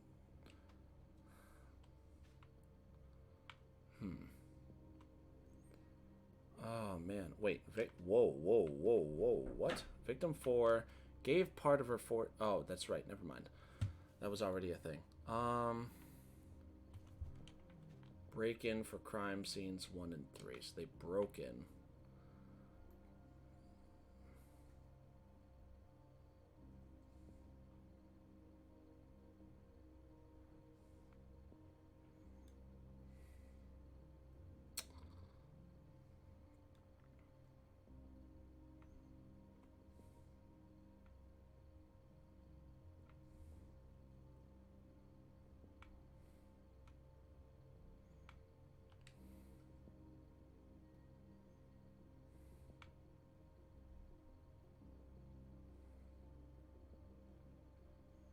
Victims let the killer in. Must look inoffensive.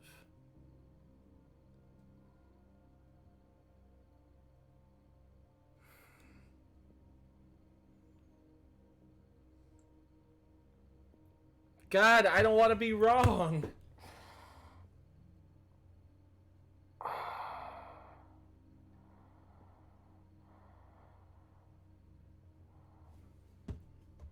I just want to look up one thing.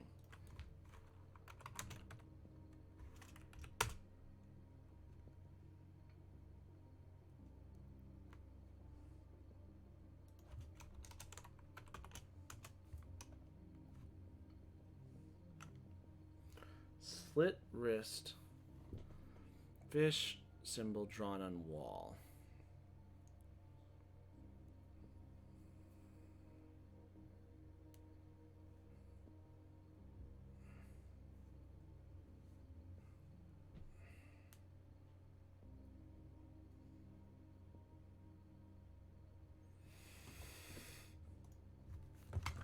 Because okay, so my thought process, right, is that yes, Jonas is most definitely a bad guy, right? Like, he genuinely thinks that we're all living in a simulation, and I feel like it would destroyed evidence when police started investigating.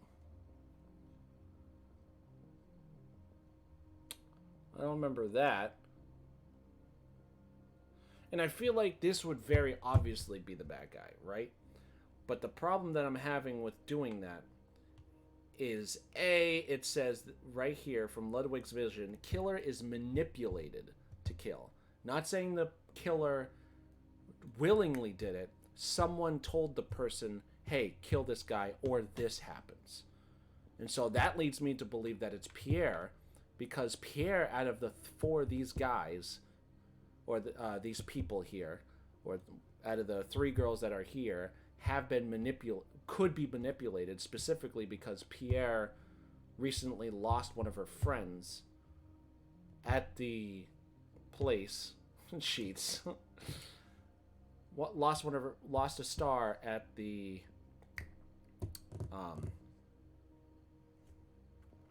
restaurant. She lost lost a star at the restaurant because her friend died, right? And I feel like that, and the murder weapon's a fillet knife, so if they were to do that, they'd have to. And the killer's MO is that they slit wrist, words written in blood, blood's missing. I don't think the murders have anything to do with rituals. I don't know what I think the only reason that the fish symbol is even a thing. Let me just double check. Yeah, I think why the fish symbol is even a thing is because she is a culinary fish chef. So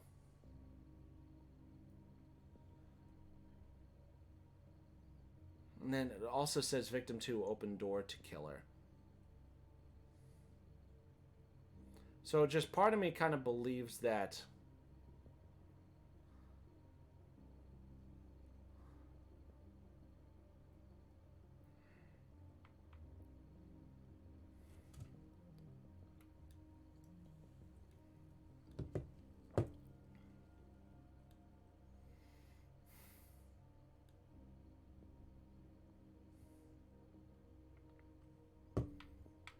Killer 4 gave part of her fortune to defend animal cause. Killer targeting political activists.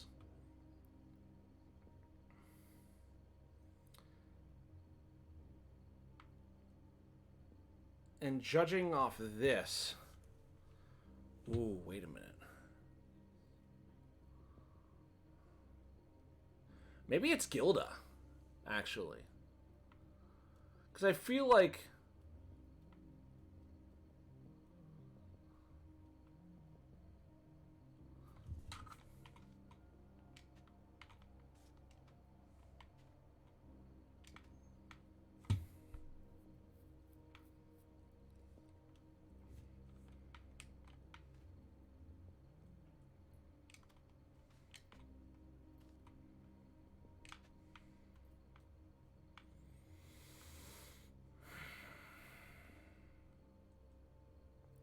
He watches you.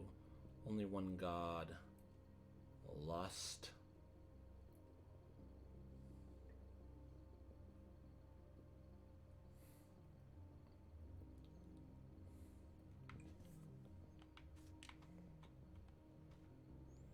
Candle smell while talking to Ludwig.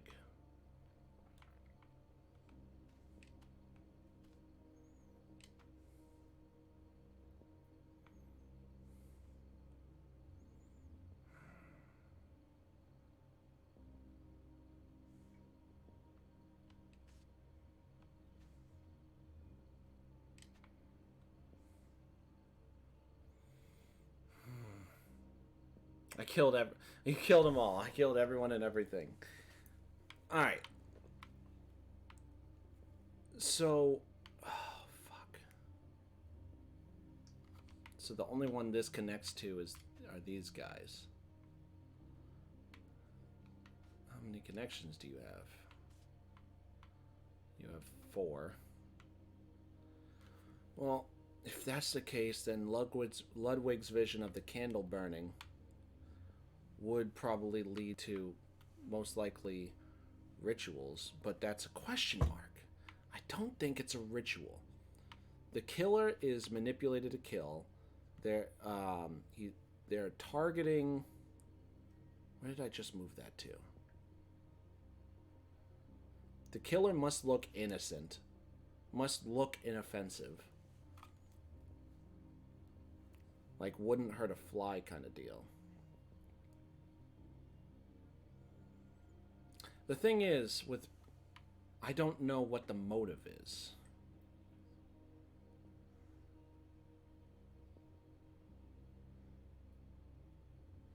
Message on crime scene 2. He watches you. Yeah, it's targeting political activists.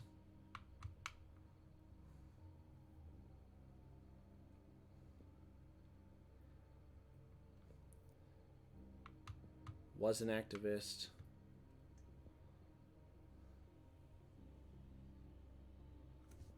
Oh. Was an activist when she was younger.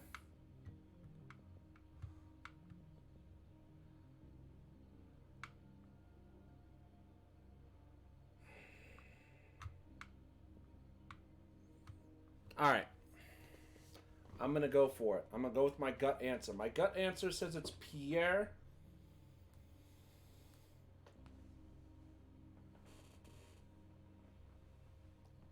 And not only that, I think she's manipulated by Jonas. Fuck, dude. Fuck it.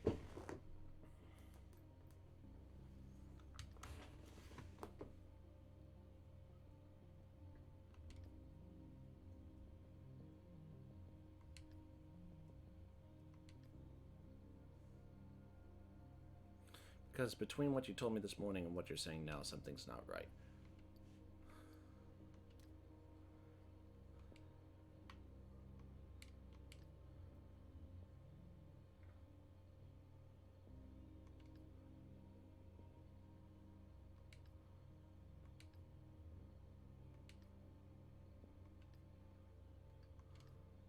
Fuck.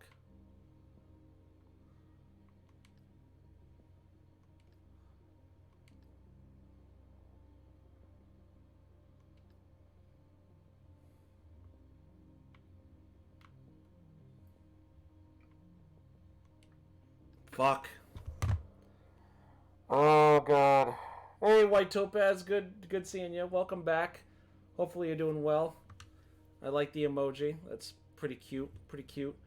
I'm playing a game. It's called Investi-Taxi. I think Night Call, sorry. You were here with me, I think, last night, a few nights ago, streaming this with me. And we got to the end. I just decided who the killer is, and I don't know if it's right. And I only had one chance at it. The streets, the passengers, their faces, their problems. Your brain is running at full speed. Your body aches and you are in pain. You can tell you need to get more sleep. You glance at your investigation board. You sigh when you think in just a few hours it'll all be over. I don't think it is. I think I'm going to get it wrong. I'm so nervous. You'll have answers. Busette will have her arrest and Paris will be peaceful again. I don't think it's right. What about you? What do you do? I don't know. You shake your head and your mind wanders for a second. And suddenly you fall asleep. I'm so nervous. I am so nervous. I'm ready for Busette to come at my door. That wasn't it. The killer's still out there. You had a hard night. Restless. You get the impression you aged in a matter of... Ooh, these are fun games. Don't F up. Yeah, right? I think I already did. You get up quickly, and a few minutes later, you're outside your studio.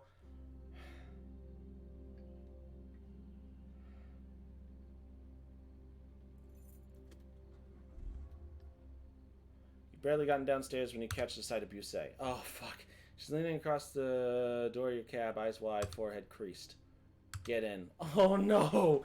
You obey. It's too early to react. She settles in the back seat, flashes a smile.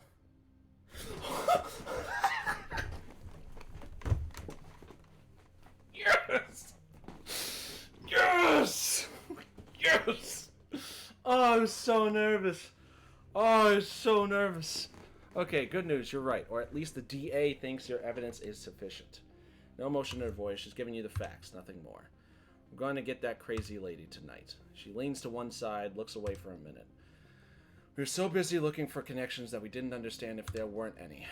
But tonight it'll all be over. In about an hour or two, we're going to get her to leave the place. And you will pick her up. What? She pulls some kind of pen out of her pocket and she puts in the little cubby just above the car stereo. Wow, 9:30 p.m. and this is the most entertained I've been all day.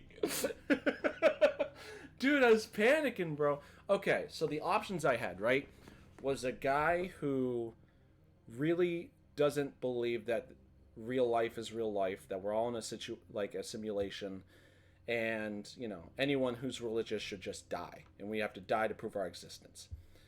The second lady was an ex-chef, ex-seafood chef, who recently just got her restaurant shut down because one of her chefs died, and they lost a star. The third lady is this weird, I don't even know how to describe her. Like, the first time you picked her up, she was asking for secret passages into a cathedral that you knew nothing about. And then the fourth lady was a quote-unquote vampire who went to younger and attractive men and women. And it just seemed way too obvious to be her because she didn't have connections to anything related to the case besides the fact that it was in the relative area and that it was, and that she was just, for some strange reason, acted a lot like a vampire but isn't a vampire. So at first I was like, okay. And one of the clues I was given was that the killer was manipulated to make the kills. They didn't actually, like, follow through with it. Something compelled them to do that. And I almost went for the chick that I just chose the first time, but I chose that one because I thought that you told the lady to check our Edith Finch house. She's looking for passages. Right? Yeah. Hey, you want secret passages? This little girl that you gotta meet. Her name's Edith Finch. She's got a house like over in the woods. She's got like this killer pad, bro. You gotta like check it out. This is a book. Alright. Shut up, me. Let's just get through it. You need a confession? If you feel like it. If you think you can manage. She's in the wrong game, man. Come on, man. You're in the wrong game. You gotta get the fuck out of here. Anyway. Yeah. I've seen you and heard you enough to know that you have a trick. A gift for getting people to talk. We think the suspect will try to escape when she realizes something is off. You've already talked to her. She knows you. Earn her trust. Don't try to be a hero. Just bring her to the meeting point and hand her over. She sighs. Two teens walk by the cab and an intense smell of weed fills the cab. Busey doesn't budge. I know you can do it. If you stick to the plan, nothing can go wrong. What if there's a problem? If you stick to the plan, there won't be any problems. She lays her hand on the door handle. You pick up the suspect, drive to the meeting point, and you're free. Easy as pie. Gets out of the cab, slams the door, and quickly walks away. Shit! You hit the dashboard. Intense pain spreads through your hand. You grab the keys in the ignition and turn. The motor comes on. Your night is about to begin. Your last night.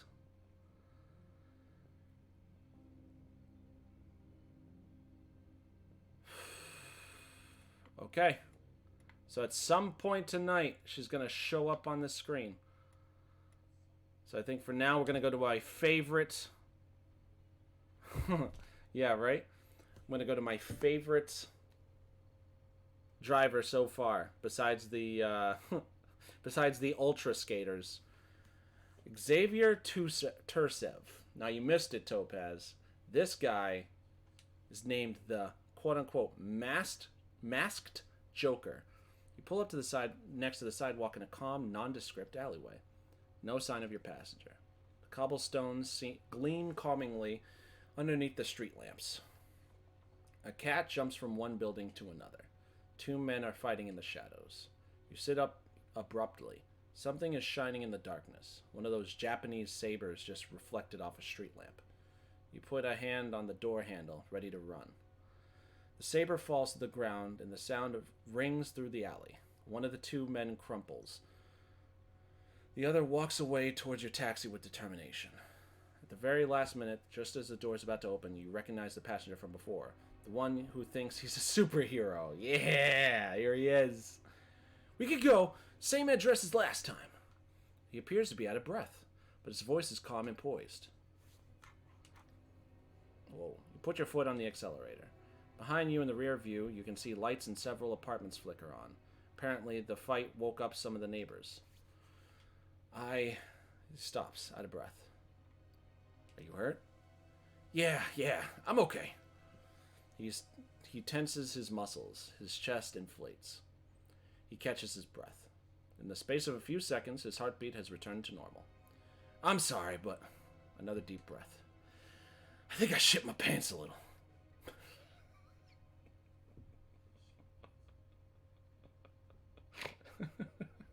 Oh, yeah? You think... I think I shit my pants. You know? Do you, man? Oh, boy. Oh, boy. Hard to say since he has a mask on, but you're pretty sure he's looking you straight in the eyes. But don't you worry. There are no marks. I was just so scared. When he pulled out his katana, man, I was like, that's it. It's over. You had a good life. Now he's going to cup you up like a turkey. But actually, I handled it. He pauses, nods. You sense him sitting up straighter. Yeah, I handled it. I handled the hell out of that. This is getting real. No shit. Yeah, literally.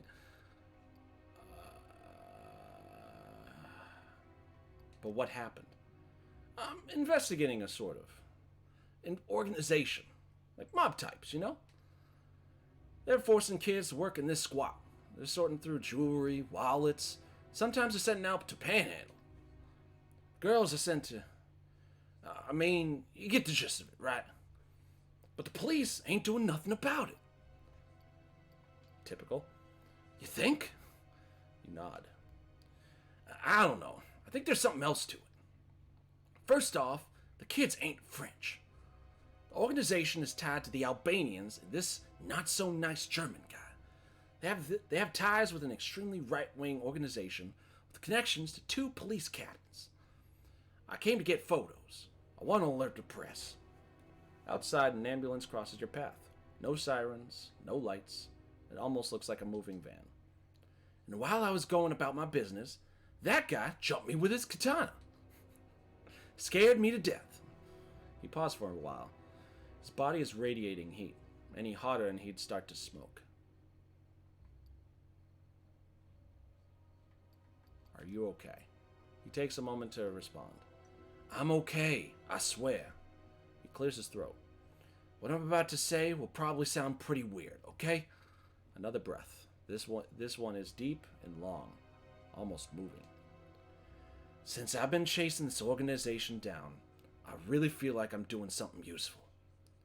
Like I can really make a difference. And shit, that makes it all worth it. He pauses. Would it be okay if I just get some shut-eye for the rest of the trip? I think I need to. He falls asleep mid-sentence. You crack your window to let some fresh air in. The trip continues in silence, with you at the wheel and a masked hero in the back seat. What if you'd taken martial art classes? What if you had known how to defend yourself? Maybe that night... Nah, you shake your head. I know, right? It's good. Like, I love this. There's no point thinking about it. He or she snuck up on you. Attacked you from behind. You still have about 10 minutes left before reaching your destination. Yeah, literally.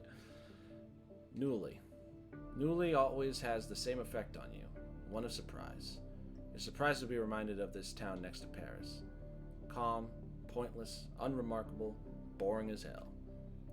At long last, you pull up in front of the driveway you dropped your passenger off last time. He wakes with a start. Already? You grin. Yes, already. I could have slept for about 20 more hours. He glances at your dashboard. I have an essay to turn in from 6 hours from now. Wish me luck. Good luck. Thank you. He sighs and stretches for a while. Something in his neck cracks. Anyway, shower, breakfast, essay, sleep. That's the plan.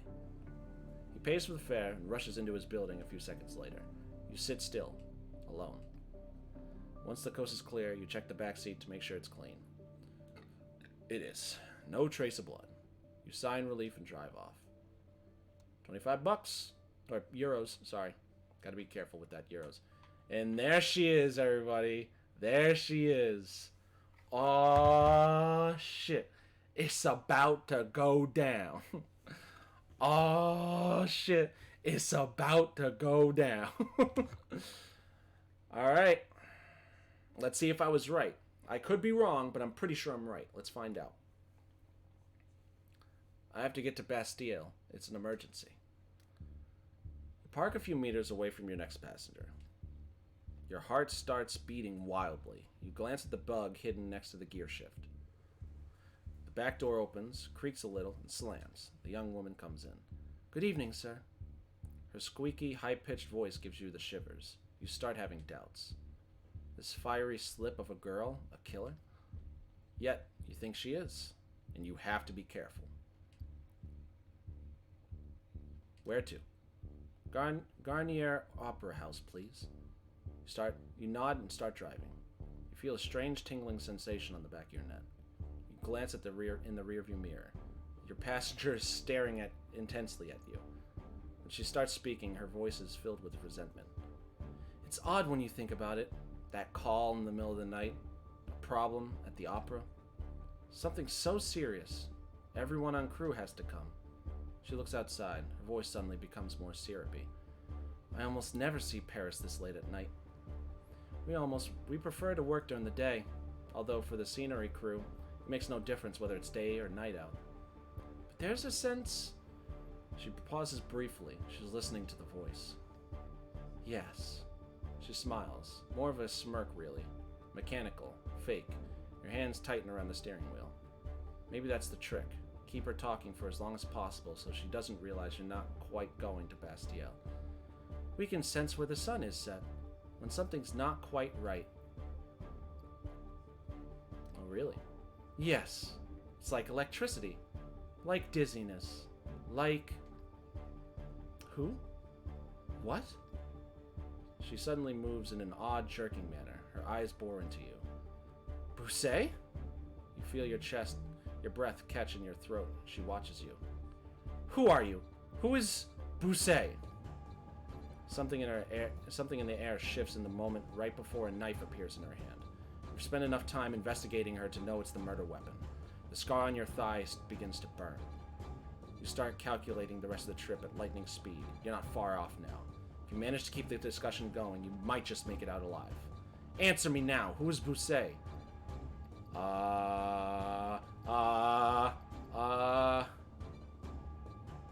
What are you talking about? Jesus told me. Bousset is listening to us. Who is Bousset? Who is Bousset? You're shaking. I don't know what you're talking about. Now, why are you lying to me? Her pupils dilate. She freezes. You just bought another precious second. Why? Jesus knows everything. He knows you're lying. Her voice grows deeper, darker, more muffled. There's no reason to be scared, you know. If I kill you, it will be painless. Jesus. Jesus tells me where to strike and who to strike. No one ever suffers. He promised me. The scar on your thigh says differently. And yet I feel pain. Pain? She recoils. You're the guy I saw the night. Jesus killed that actress. Saw? I had to defend myself. I panicked. Jesus was so angry with me. Wait. She lifts her head and listens to her imaginary friend. You calculate the remaining trip time. You'll be there soon. Soon, yes. Do they know about Jesus? I don't know. She sighs and says in a whisper, They can't find out. They'll think I'm crazy. I'm not crazy. Do you understand? You nod. Ouch! She leans forward abruptly. Her voice changes again, becomes harsher, starts talking to Jesus. Stop shouting! I can't even hear what I'm saying. Give me 1 second. No! I don't want to listen to you. I want... She turns to you and the words pour out of her. Sometimes he asks me to do things I don't really get. At first, I found it weird that Jesus hates people so much. Then I found out just how horrible people really are. Monsters. You're almost there, a minute or so more. So, I followed the orders he gave me. He told me exactly what to do, step by step. He told me how to get the key out of the mailbox. There was a key in the mailbox. He told me where to hide in the shadows and which door hadn't been properly closed. He told me which tendon on the ankle to cut so they couldn't run away, where to slice so the blood would run and not spatter. A few more meters. Her voice resonates in your ears. He even told me where I needed to leave behind so the police would never find me. Cigarettes, hair. Every night I felt peaceful, incredible. What a wonderful feeling. It's so great to feel useful. When I went to bed that night, I felt so incredibly peaceful. So of course I agreed to follow him. Jesus, yes. Jesus! I followed Jesus and I... She freezes. You've bought yourself another second. What? What did you say? Jesus told me that there's still a chance we can get out of this. One last chance. She tightens her grip around the blade. She nods her head. Jesus. Oh my god. Tense. My hands are sweating. You're so close to the meeting point. Maybe there's some way you can...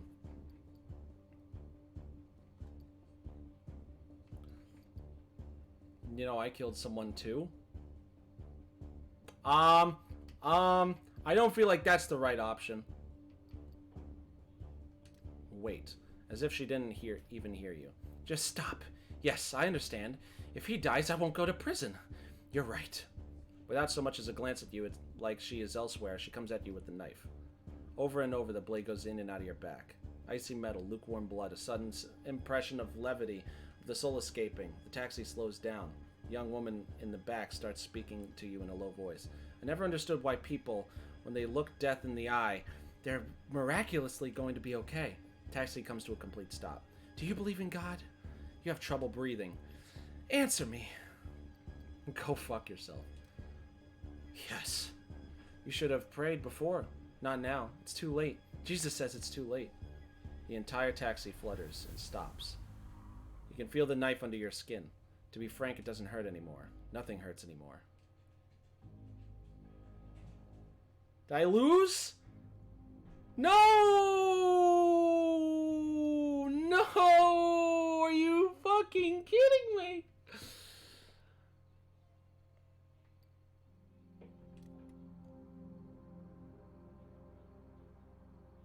I can load my save.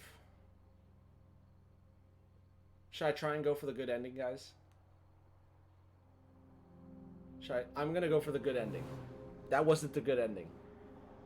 That wasn't it, Chief. That wasn't it. Okay. Yep, nope. We end the night. We're good. Yep. Phone. Moment of truth. Pick up. It's intense. Yeah. I'm gonna try for the good ending. Hi. Icy cold. So?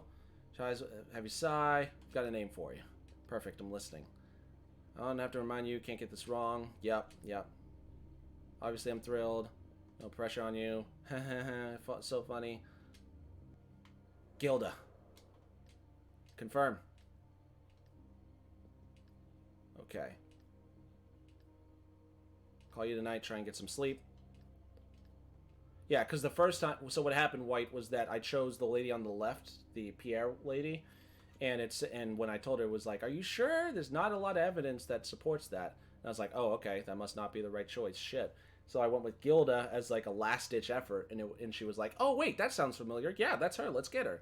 And I was like, yeah, you, maybe.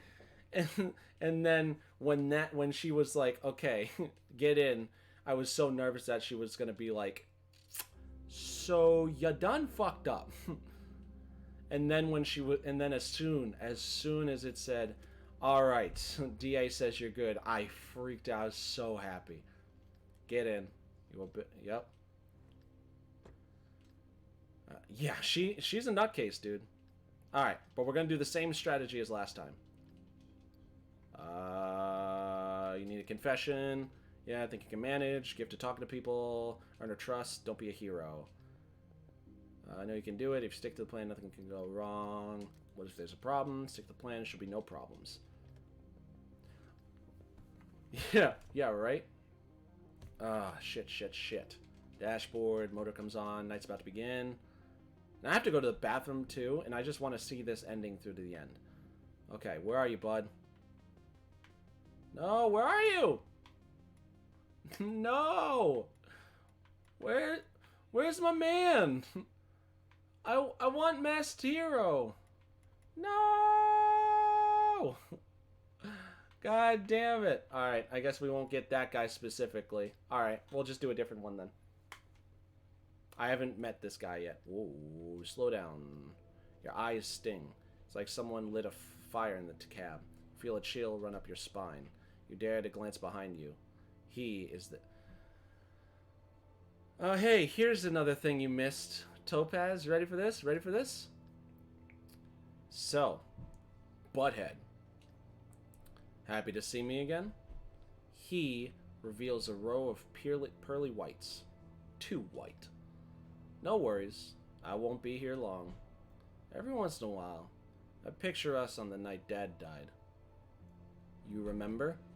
Your mouth is burning like you have hot coils on your tongue. I remember. All that you hate, you had built up inside. No, it's not vampire. This is ourself.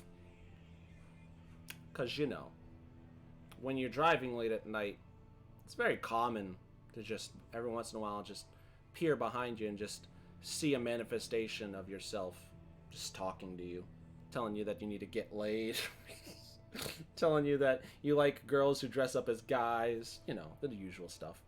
It was incredible. It was natural. Natural? He smiles at you. To feel so much hate while you were becoming an orphan. He clicks his tongue. You hate that noise. You're fucked up. And the shape of the back seat appears to settle. Plus, all that hate was aimed at me. You threw it all in my hands. I wanted you dead. I wanted to poke your eyes out. You see his teeth flash in the rearview mirror. But you only had eyes for Mom and everybody else. You could tell they weren't doing well. That they didn't get it. Stop. He chuckles. Yeah, right. Like I'm gonna stop. You feel a shooting pain in your arm. Every time neighbors, friends, came to the door to offer their condolences, they said they were sorry that he was too young. You wanted to scream at them. Tell them they didn't understand anything. But you kept your mouth shut, didn't you? Stop! Your pulse is beating inside your temples. He pauses. That's exactly how you should have reacted. Shame. 15 years too late.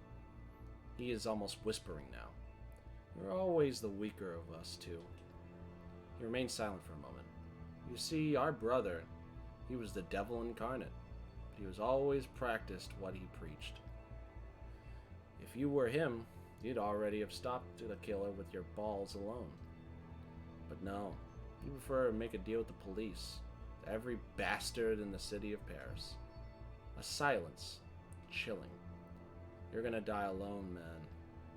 Because I'm telling you right now, I'm not gonna hang around. A shadow moves in the front of the cab. By the time you realize it was just a car, you're alone in the cab. You close your eyes, hoping your migraine will subside. You feel exhausted. You sit for a few minutes, start driving again. The purr of a motor is strangely warm and comforting. Okay, so you're gonna show up? There she is. Okay. Now, we're gonna try this again. Seemed like the exact same dialogue options were right up until where I fucked up. I have an emergency. Heart beating wildly, smiles, good evening. Yup. Yeah, no way she's a killer. No way. No way. And I said, where to? She said, Garner Opera House, start driving. Feel a strange sensation in the back of your neck. You glance at the rear view, starts speaking with resentment. It's odd. Yeah, weird. Crazy. She looks outside, her voice suddenly becomes more syrupy. Woo woo! Right? Here we go. I almost never see Paris this late at night. Prefer to work during the day. There's a sense. She pauses briefly, listening to the voice. Yes? Smiles tightly. Mechanical. It's weird. Sunset. Oh, really? Yes, like electricity. Who? What? Bruce? There's the knife. Okay. This is where I need to start slowing down a bit. Yep. Lightning speed. Discussion. Answer me, who's Bruce? I said... The first time I said, I don't know.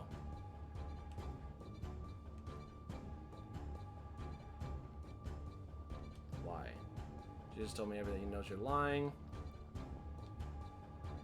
If I kill you, it will be painless. Yep. Here's half of her confession. Then I say... And yet I feel pain. There we go. Yep, saw. Had to defend myself, quote unquote. Lifts her head. We'll be there soon. Do they know about Jesus? I don't know? Can't find out. Yes, that's what I said last time. Okay. Nod. Ouch. Leans forward, starts talking to Jesus. Stop shouting. I can't even hear what I'm saying. In 1 second, this is where she starts going crazy. Sometimes he asks me to do things. Sometimes people are horrible, monsters. We're almost there in a minute or so. So I followed the orders he gave me. Told me exactly what to do step by step. Put the key in the mailbox, slice the tendons, a few more meters. Voice resonates in your ears. Cigarettes and hair. Every night's peaceful. When I went to bed that night, I felt so incredibly peaceful. So I followed Jesus. About another second. What did you say? He just told me that there's still one last chance to get out of this. Time's around a blade. So close to the meeting point. I'm assuming I'm supposed to say this, but I feel like if I say this, Bousset's just gonna come to me and be like, oh, hey, so, you know, I killed someone too. She looks up shocked. What? Her ear is hurting. She looks away. Jesus is saying, slow down. He's saying that's not true. You didn't kill your brother. Why would you lie about that? Why? She moves towards you, a sudden movement. At that very moment, you turn onto the street where the cops are waiting. Oh my god. Headlights come on. The harsh lights flood the facade of an old black church. Your passenger yelps in the surprise from the back seat. You hear the knife fall to the floor somewhere between the seats. You brake hard. The back door opens, letting out a rush of icy cold air into the cab. You turn around and see your passenger. She's running. Not gonna get far. Climbing up the steps of the church, you hear her calling for help. Suddenly, she trips and falls, flopping awkwardly like a rag doll. It takes a second for you to hear the cops' gunshots, to see the blood, and understand she's dead. Jesus. Yeah, I get... Ah, man. Nicely done, for what it's worth. That's all you have to say to me?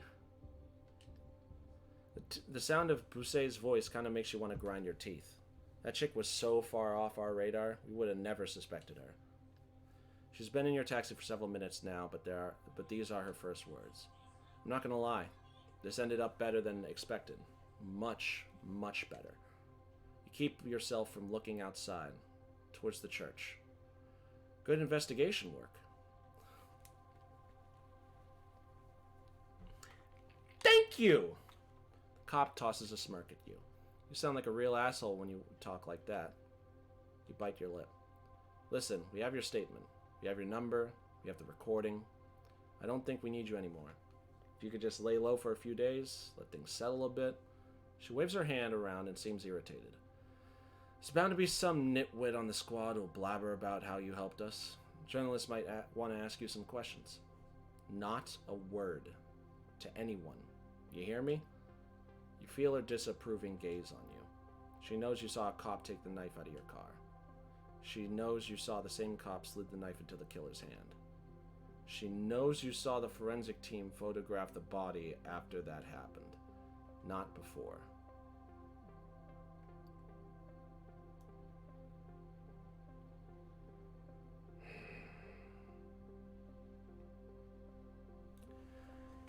Man.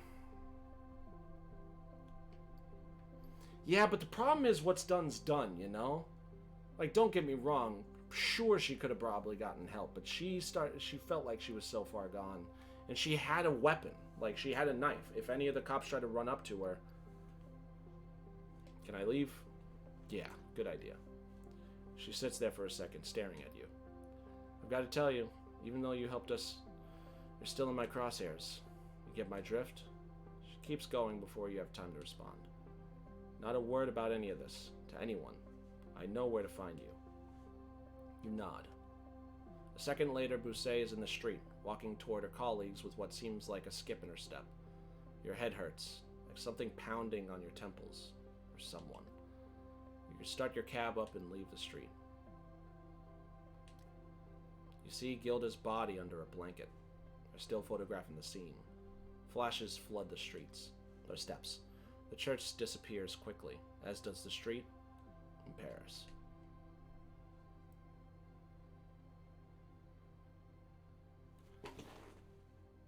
And that's one investigation. That is one full investigation. And that's medium difficulty. Holy fuck. Holy shit. Dude. This game. And that's my thing. That's just one investigation. There's two more where that came from. So like if I played this on stream, like I can't even imagine what the other two are like. Oh man. But yeah. Oh god. That was intense near the end. Like that first section where she was like saying all that and I had to voice act that because I wanted to. That was fucking great. Oh, it's perfect. It's completely... Like, as soon as she started saying, like, oh, it's weird, and then as soon as she said Jesus, I was like, what? Who's Bousset? Who is Bousset? And I was like, I don't know. Oh, man. This game is fantastic. I love everything about it. It has the dialogue. It makes you feel like you're in the moment. The game places you inside the shoes of somebody else. You pick the choices. All these different like references and people come up to you and you feel like you're actually talking to people like you would in the real life, even though you have like set dialogue options. It brings up good topics to, you know, make your brain think. It's an investigation game, so you're constantly thinking about what's going on. Then, you know,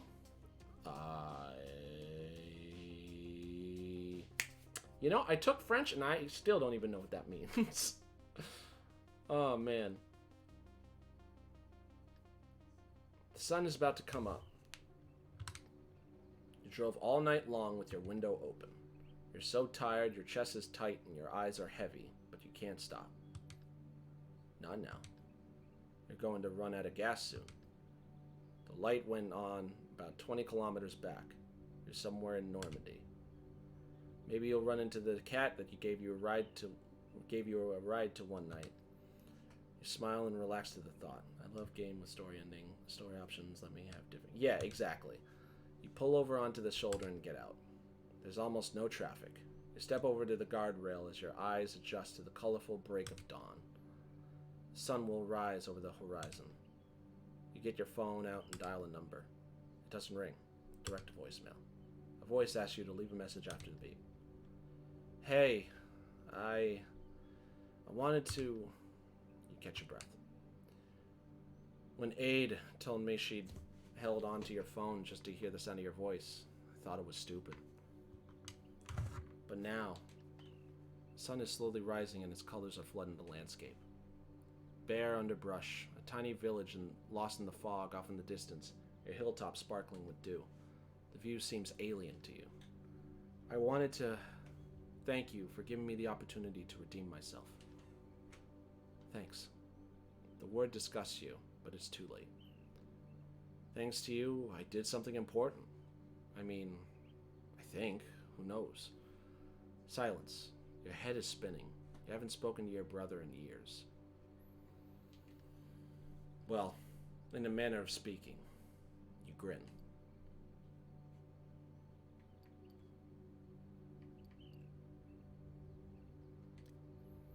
She's doing better. Her business is doing well. She doesn't think about you so much anymore. She's seeing someone right now. I think. She doesn't tell me everything. You pause. A truck flies by just meters from you. I thought when it was all over, I thought I'd be able to get some decent sleep. Close my eyes and sleep. really sleep? Finally. But sleeping is just a break. Oh my god, my nose! Ah, there we go. It's just a break. It doesn't put an end to it. It all starts up again as soon as voice cuts you off. You have reached the maximum time limit. Please. You hang up. Your phone feels heavy in your hand. What should you do now? There's a broken fence in front of you, leading to a small footpath into the woods. Behind you is the highway leading to the sea.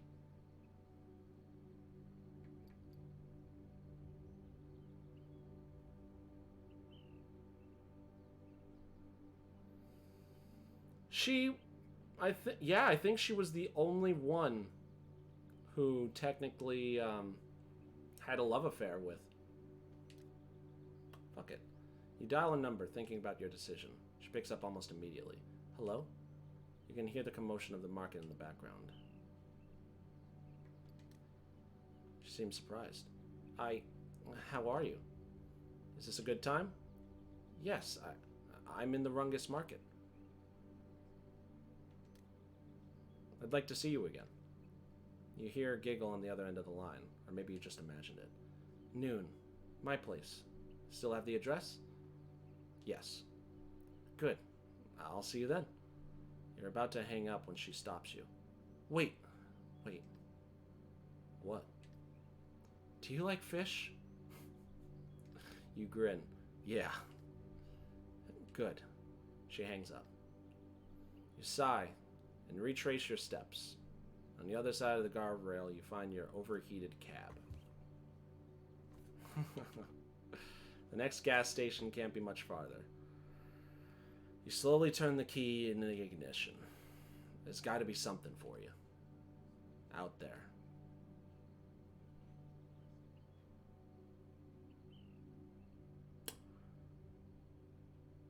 Whoo! Boy. I might do another one, dude. I might. I don't know. But to give you an idea... Yeah, but to give you an idea, right? If I do go to new game and I go to here... I'm just going to skip a little bit ahead. I liked that ending. But yeah, this is originally what I saw when I first loaded the game the other day. So this is the one I just beat, and it says, random victims, unknown motive, weird case, slightly more difficult than the others. Then there's Sandman, which says the victims may feel random at first, but there's a connection. Yet the motives might be hard to find. Dark and twisted case. And then this one, which says victims have all something in common, and the motives seem clear. But what suspect could have done it? Balanced case for the perfect for the first run. So I thought to myself, all right, I'll just choose the middle one. Seems easy enough. You know, dark and twisted. Yeah, dark and twisted case. So I figured this was the hard mission. This was like the medium mission. And then this was like the easy mission. So I was like, all right, I'll just take it one step at a time, go for the medium. So that's actually all the time I have for tonight. Like I said, I don't know if I'm going to turn this back on again, but I do have two more investigations if I really feel like I want to get back into it. So I might leave that up to another day to decide. But thank you, Topaz, for joining. Thank you, Ventral, for joining. And any other viewers out there who are watching, appreciate you joining me on this fantastic ending that I just got. Forget about the one where I got stabbed 15 million times. Forget about the one, where I just kept getting stabbed in the back of the chest, just continuously over and over again. And just remember the good times of just surviving and doing all that. I will be streaming again on Wednesday, same time at 6 p.m. Eastern Standard Time. I think we're going to be starting up something a little different. I can't remember what I had in mind. Monster Hunter. That's right. We're going to start up Monster Hunter. Super excited to start that for the first time. And yeah, I will see you guys on Wednesday. All right.